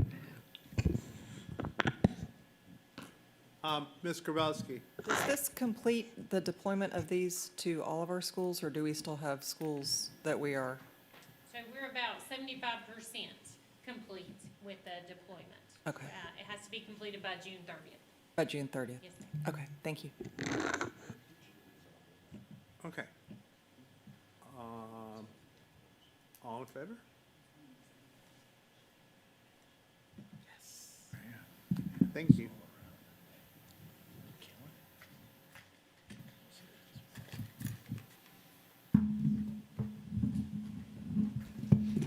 All right, so good afternoon.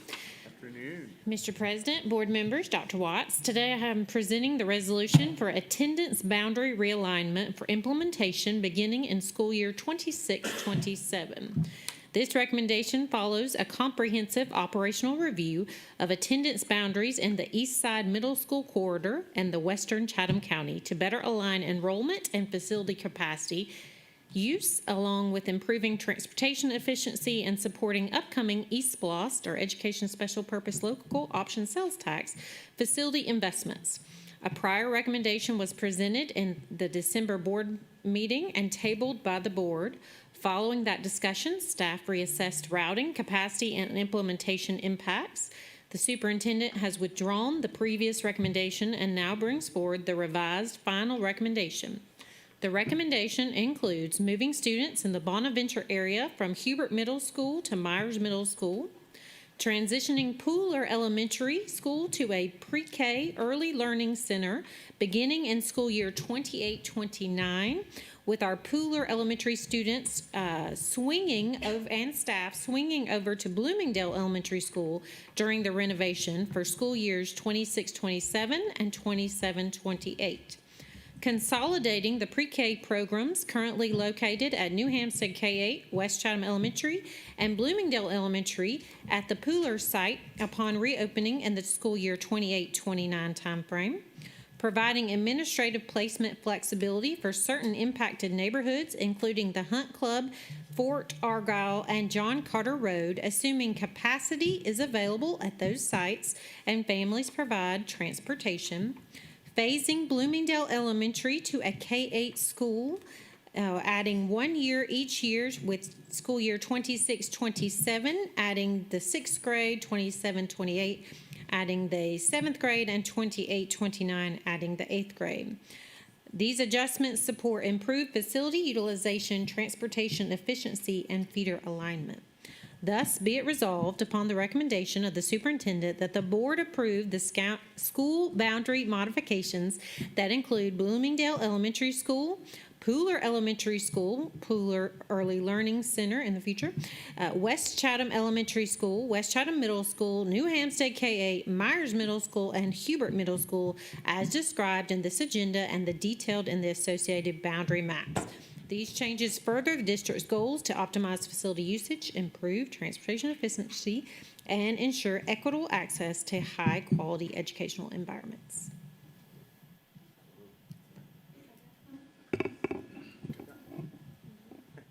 All right, discussion. I have a question for you. Thank you for this review. Just out of curiosity, will this be an ongoing process and an ongoing process when we talk about schools that's being underutilized? I know that I have a school in my district, Durham Middle School, that is underutilized at this moment. We talked about using this school to send some students there at one point. So I'm just trying to see how would we address and approach those concerns moving forward. Absolutely. So under our superintendent's direction, we try to do boundary realignments every 3 to 5 years because it does impact our students so much, but we are constantly looking at our data, and one of our goals in the near future is to have a facility master plan that would be for 10 years. So that way we could incorporate our projected changes in the near future. We are looking at our underutilized and our overutilized from a student enrollment perspective to make sure that we are planning ahead for those adjustments. Okay, so I'll just also add, if there's a new school being built or some major renovation happening in between a 3 to 5 year period, we would have to move on it much sooner. We wouldn't be able to wait 3 to 5 years. So taking into account major building renovations and new construction is kind of a separate entity. Absolutely. If that makes sense. Anyone else? Ms. Campbell. I just wanted to say thank you for being patient with me and community members while we were trying to figure out what was going to happen. Generally, I think this plan is great and it's going to work and last for at least 3 to 5 years. It was the best option for how we utilize the buildings best. And I'm excited to hear what's coming for Pooler Elementary and Bloomingdale as we transition it to a middle school. So thank you to the district for being open to all the questions and concerns and stuff. just again, I'm sorry to go backwards, but just out of curiosity, again, when a school is underutilized for more than 3 to 5 years or 10 years or et cetera, what is our approach to that campus? What is our mindset towards that campus? Absolutely. So I'll jump in, and then if Dr. Watts has any additional comments. So we want to make sure that we are best supporting our scholars within the building, our staff within the building, and then maximizing our community resources. So there might be an opportunity that we utilize part of the building for other purposes. So for example, maybe we would have a daycare or other early learning that could utilize some of our buildings in the future. So it's really looking at from a holistic approach as to what is needed to best support that school and the community. I would say there are many factors we have to consider, and if you've been following the news, and this is not to bring alarm to our district, but many districts across Georgia and across the country are having to close and consolidate schools. That would have to be something we would have to consider. We would be, of course, looking at how community partnerships.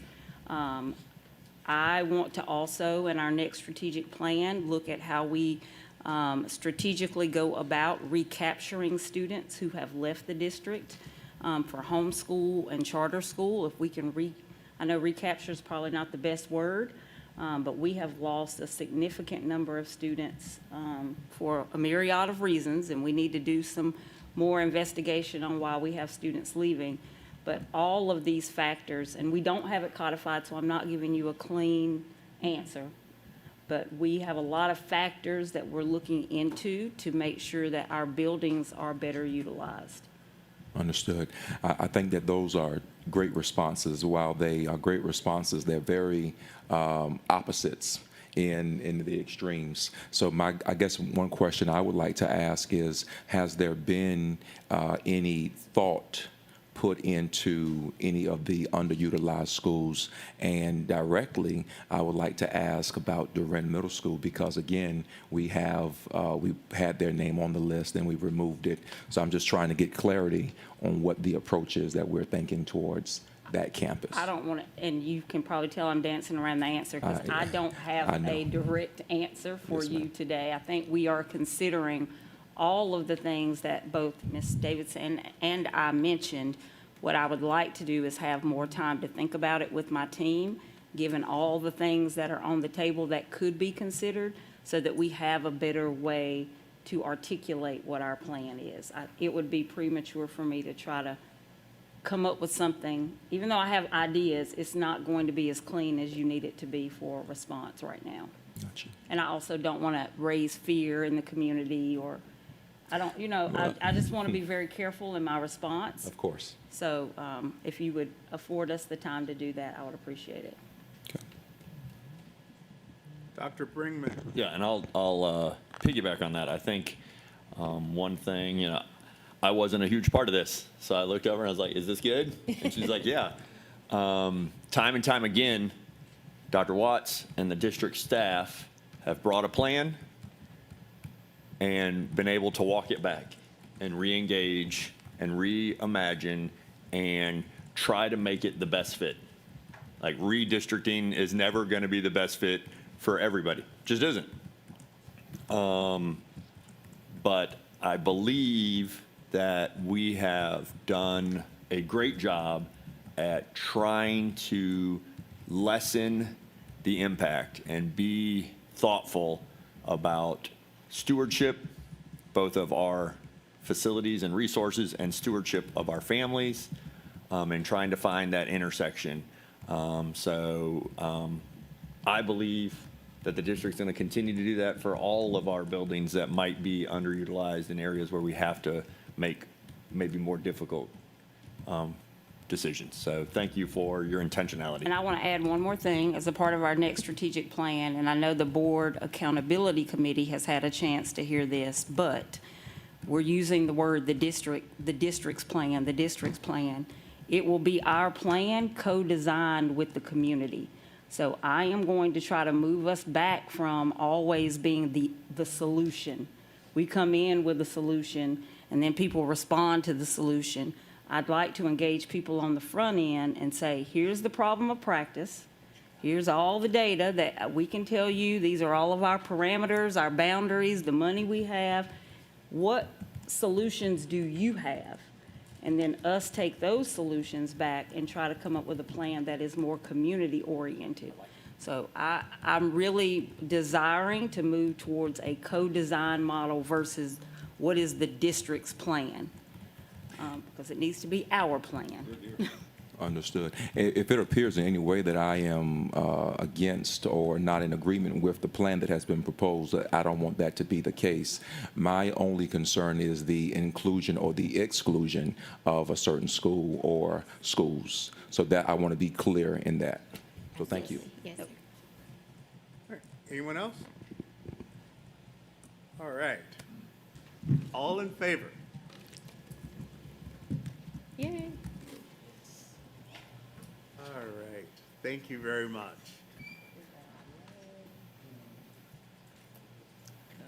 So, where's my list? Here we go. All right. It is now time for public speakers. And I am thrilled today that we have so many of our students speaking. I am just, it warms my heart. It really does. I love to give our students voice, and be assured we hear you. But first, we will have Ms. Angelisa Bryant.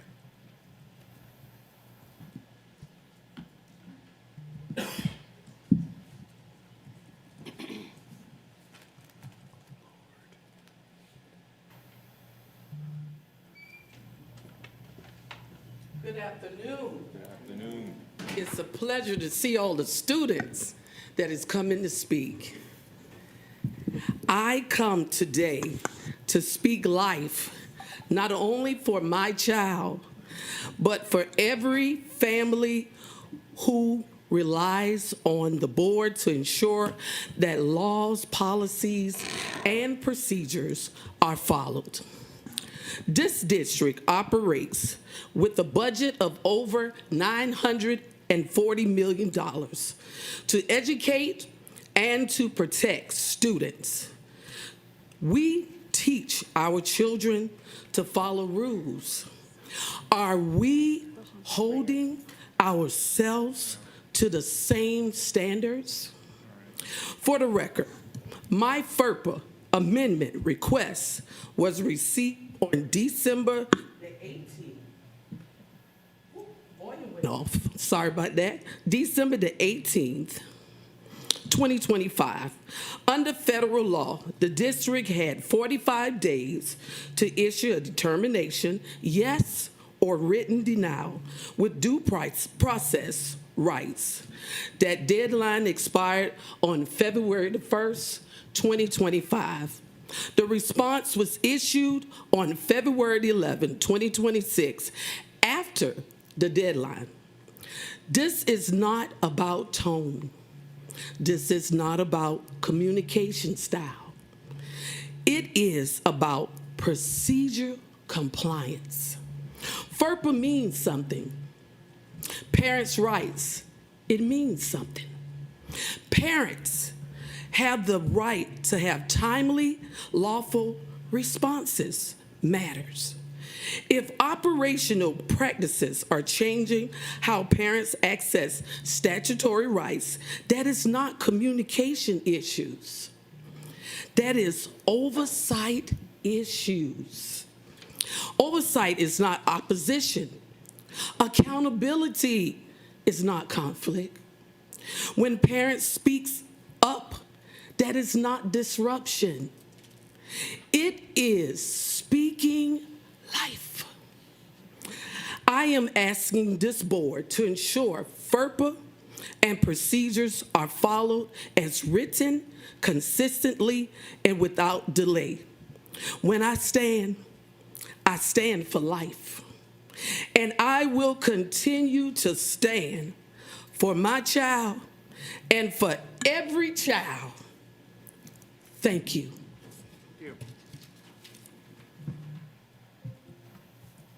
Okay. And I hope I get your name correct. Marin? All right.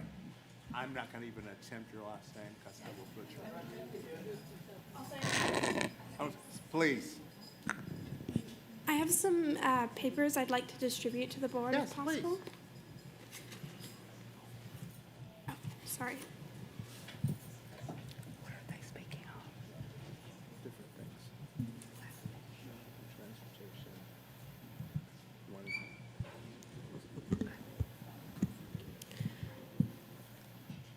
Bonjour, je m'appelle Marin Hainel.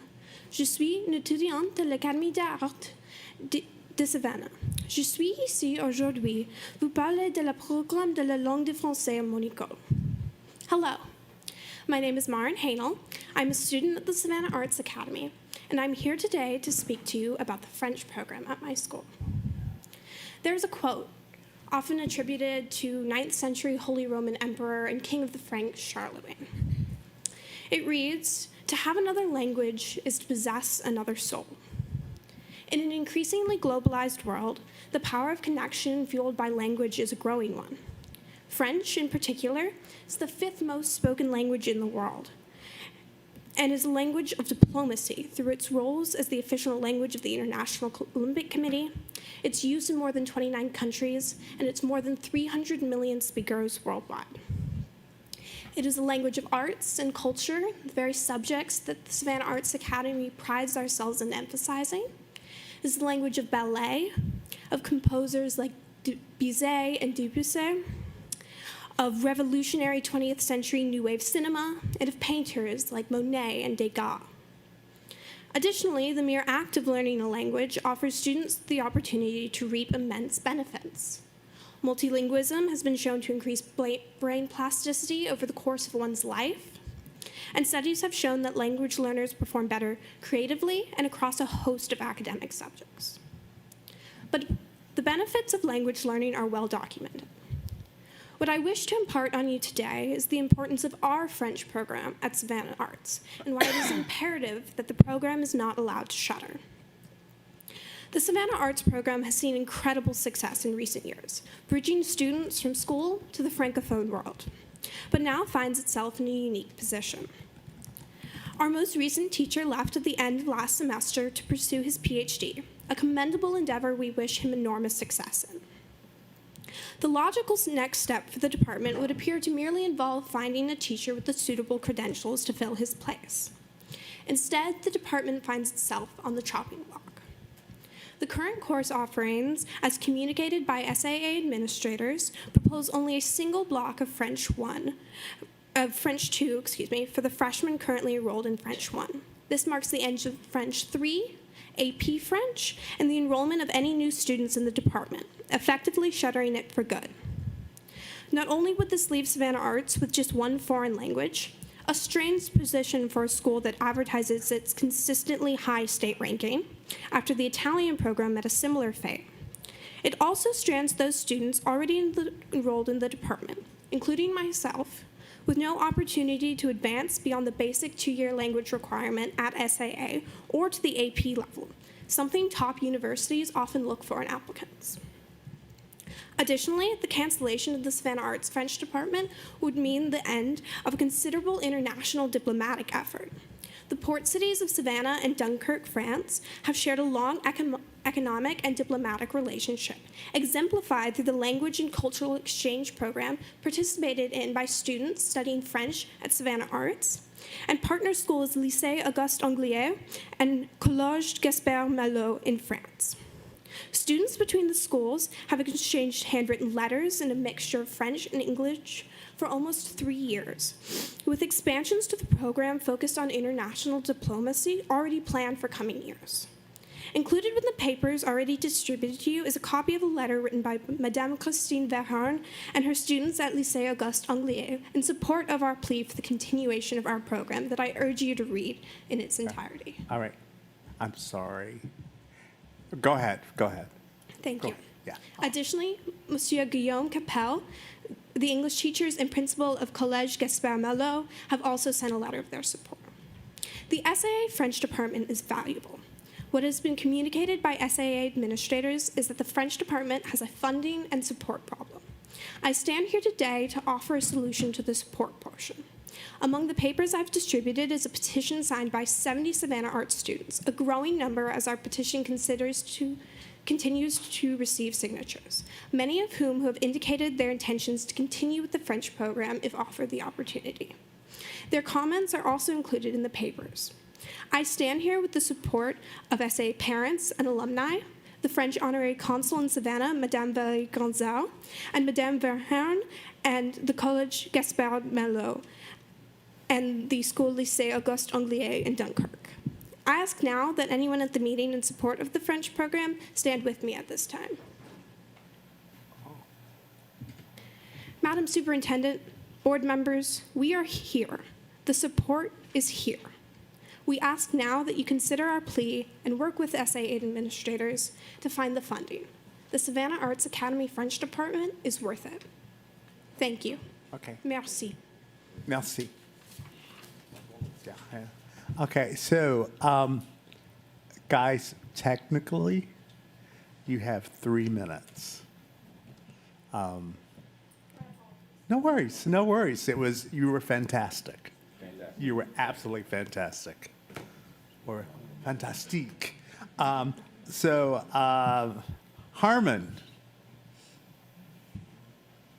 I'm going to give us the business. You're going to give us the business. Good afternoon, board and staff. Here to speak on a completely different issue. We had signed up in a certain order, but it kind of got out of whack. Totally fine. So good afternoon. I first want to briefly express the gratitude of the SAA piano department. This happened some years ago, but you all granted, or the district granted us an extra teacher, and we very much appreciate it, and we wanted to mention that. Now, in 2021, SCCPSS suspended its bus service to choice programs. This affected several thousand students at STEM, Garrison, Jenkins, Woodville, Savannah Arts, and more. And when thinking of affected students, I want to give one example, and I'll call her V for the purposes of this speech. V was a Savannah Arts Academy student who lived relatively far from the school, somewhere approximating 30 minutes. And her single mother sometimes disappeared for days on end, leaving her unable to get to school. And even when her mother was present, V was often tardy through no fault of her own. She received ISS several times, even under the COVID era's more lenient tardy policy, again, through no fault of her own. And while V has since graduated, there are hundreds of students who face similar challenges. And now the district is cracking down on tardies and absences, issuing detentions after 5 tardies and supposedly requiring zeros for work missed due to unexcused absences. And in doing so, we've moved the goalpost. Instead of accepting its responsibility to provide transportation for public schools, teachers are being asked to essentially grade a behavior. And in the opinion of many educators and students, grading attendance this way is unethical. Now, some are probably thinking that students should simply get a driver's license, carpool, or enroll at their home schools. But in reality, it's rarely that simple. Many families do not have an extra car or cannot afford the insurance for a team driver, are unable to find a nearby carpool, or have to choose between a school that is not the right fit for them and a choice school that may be 30 minutes or more away. Working with the Student Ambassador Program at SAA, I've come across a repeat question from prospective students and their parents, and it said, how will I get to school, or how will my child get to school? And it's one I've never been able to answer because seemingly nobody else in this room can give an answer. And there's a growing concern, and while I don't believe this to be true, that working families are being denied access to choice programs by design. The students who are admitted but can't attend SAA are evidence enough that transportation is essential for SAA's long-term survival. And while the bus driver shortage is understandable, this district has options. The easiest of which is to spread out school start times to allow the same bus drivers to drive more students over a longer period of time, presumably paid as such. And if Savannah Arts has to start at 9 o'clock or later, so be it if it means that everyone can get to school every morning. Students and parents tend to prefer a much later start time anyway. And so when considering how to move forward, I would like the district to ask themselves a simple question. What about Vic and the hundreds of students in her situation? Thank you. Thank you.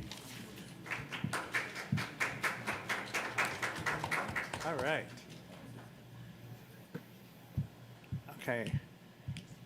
Madden?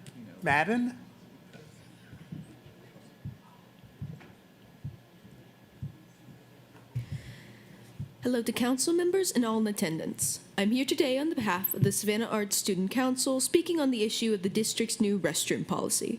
For those who are not aware, recently in Chatham County, schools have been mandated to close off half of their bathrooms during teaching time. Students who naturally might need to leave class then spend more time wandering around the halls to find the restroom that is open to them.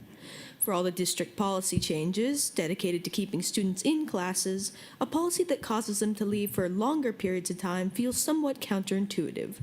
I'm here today to ask the board what this policy hopes to do for Savannah Arts. We consistently have the best attendance rates, the highest scores. When asking our student council advisor, he confirmed we haven't had a fight in 8 years. So why is it then that SAA is policed as if there is a severe problem? I mean, it isn't just about the bathroom issue, but how Savannah Arts is viewed within the district. Why should we receive the same punishments and restrictions as all other schools, but not exactly the same rewards? I mean, why will Savannah Arts comply with a policy that penalizes our students when we lack the root issues? Why then do we not receive the one reward our choice school could use the most, transportation? We're not here to attack or criticize this board, but to just point out the unfairness in the recent rules. As a member of the SAA Student Council, I can only ask that you think about how choice schools are consistently the highest performing, yet are lumped in with blanket policies to treat problems we do not have. Thank you for your time. Thank you very much. All right. Okay. I've never heard of this policy. Do you know I've about this never policy? heard of this policy. We don't know anything about this bathroom policy. Okay. Oh, it's not a policy? Okay. Is it a regulation? No. This is being implemented by a school. It's a procedural guidance that will provide it to principals in the light of some of the things that was happening across the district, but we can look at individual scenarios to see where we can make flexibility in that procedural guidance that was provided to principals. Thank you. Thank you very much. It's also my understanding that if a principal has a supervisory plan for the bathrooms, then the bathrooms can be. That is correct. The ask was to make sure that there was a supervisory plan and that there was an adult there to monitor actions around the bathroom and not just to blanketly shut them down. But if during the class change, we wanted to make sure that every aspect of a school had an adult supervising student actions so that in any case, any act of violating our student code of conduct doesn't happen. And that can happen at any school at any time.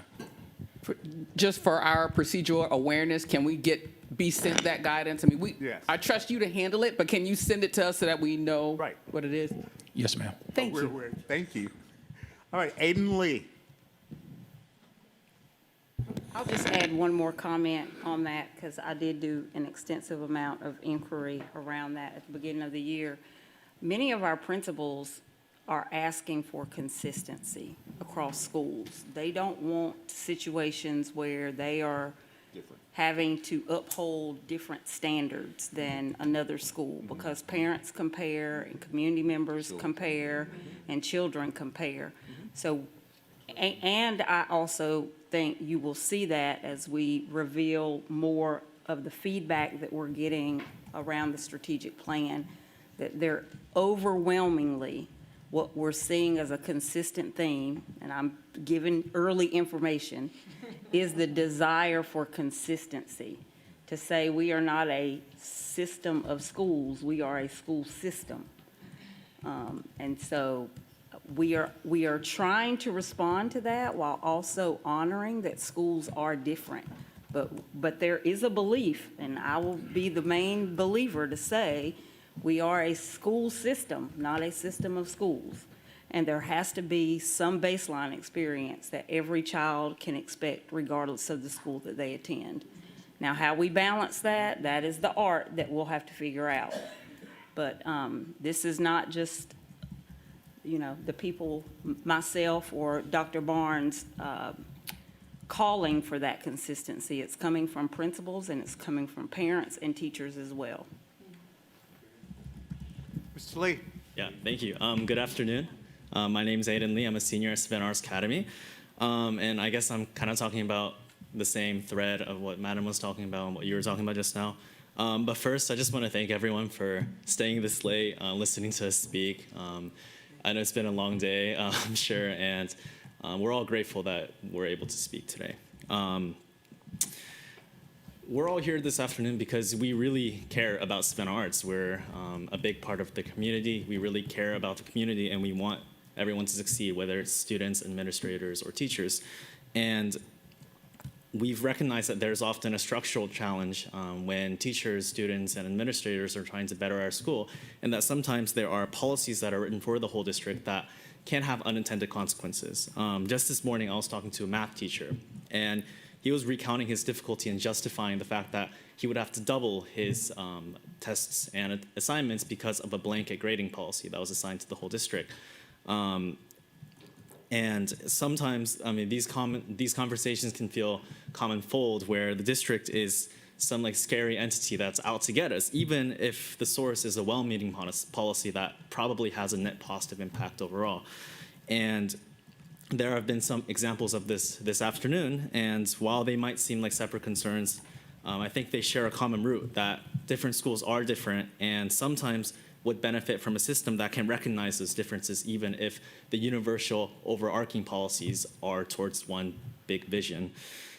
So we encourage the district to consider finding a structured process that can address these district-wide policies while maintaining equity, whether it's giving more principals a bit more discretion in things like grading policy, attendance policy, or bathroom policy, where they can look at their schools and address the individual problems that they might have instead of big overarching policies.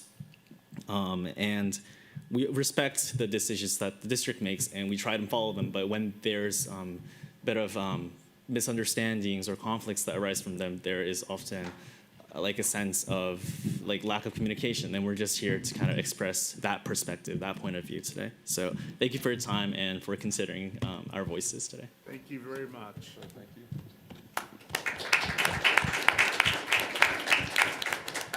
Dr. Bringman?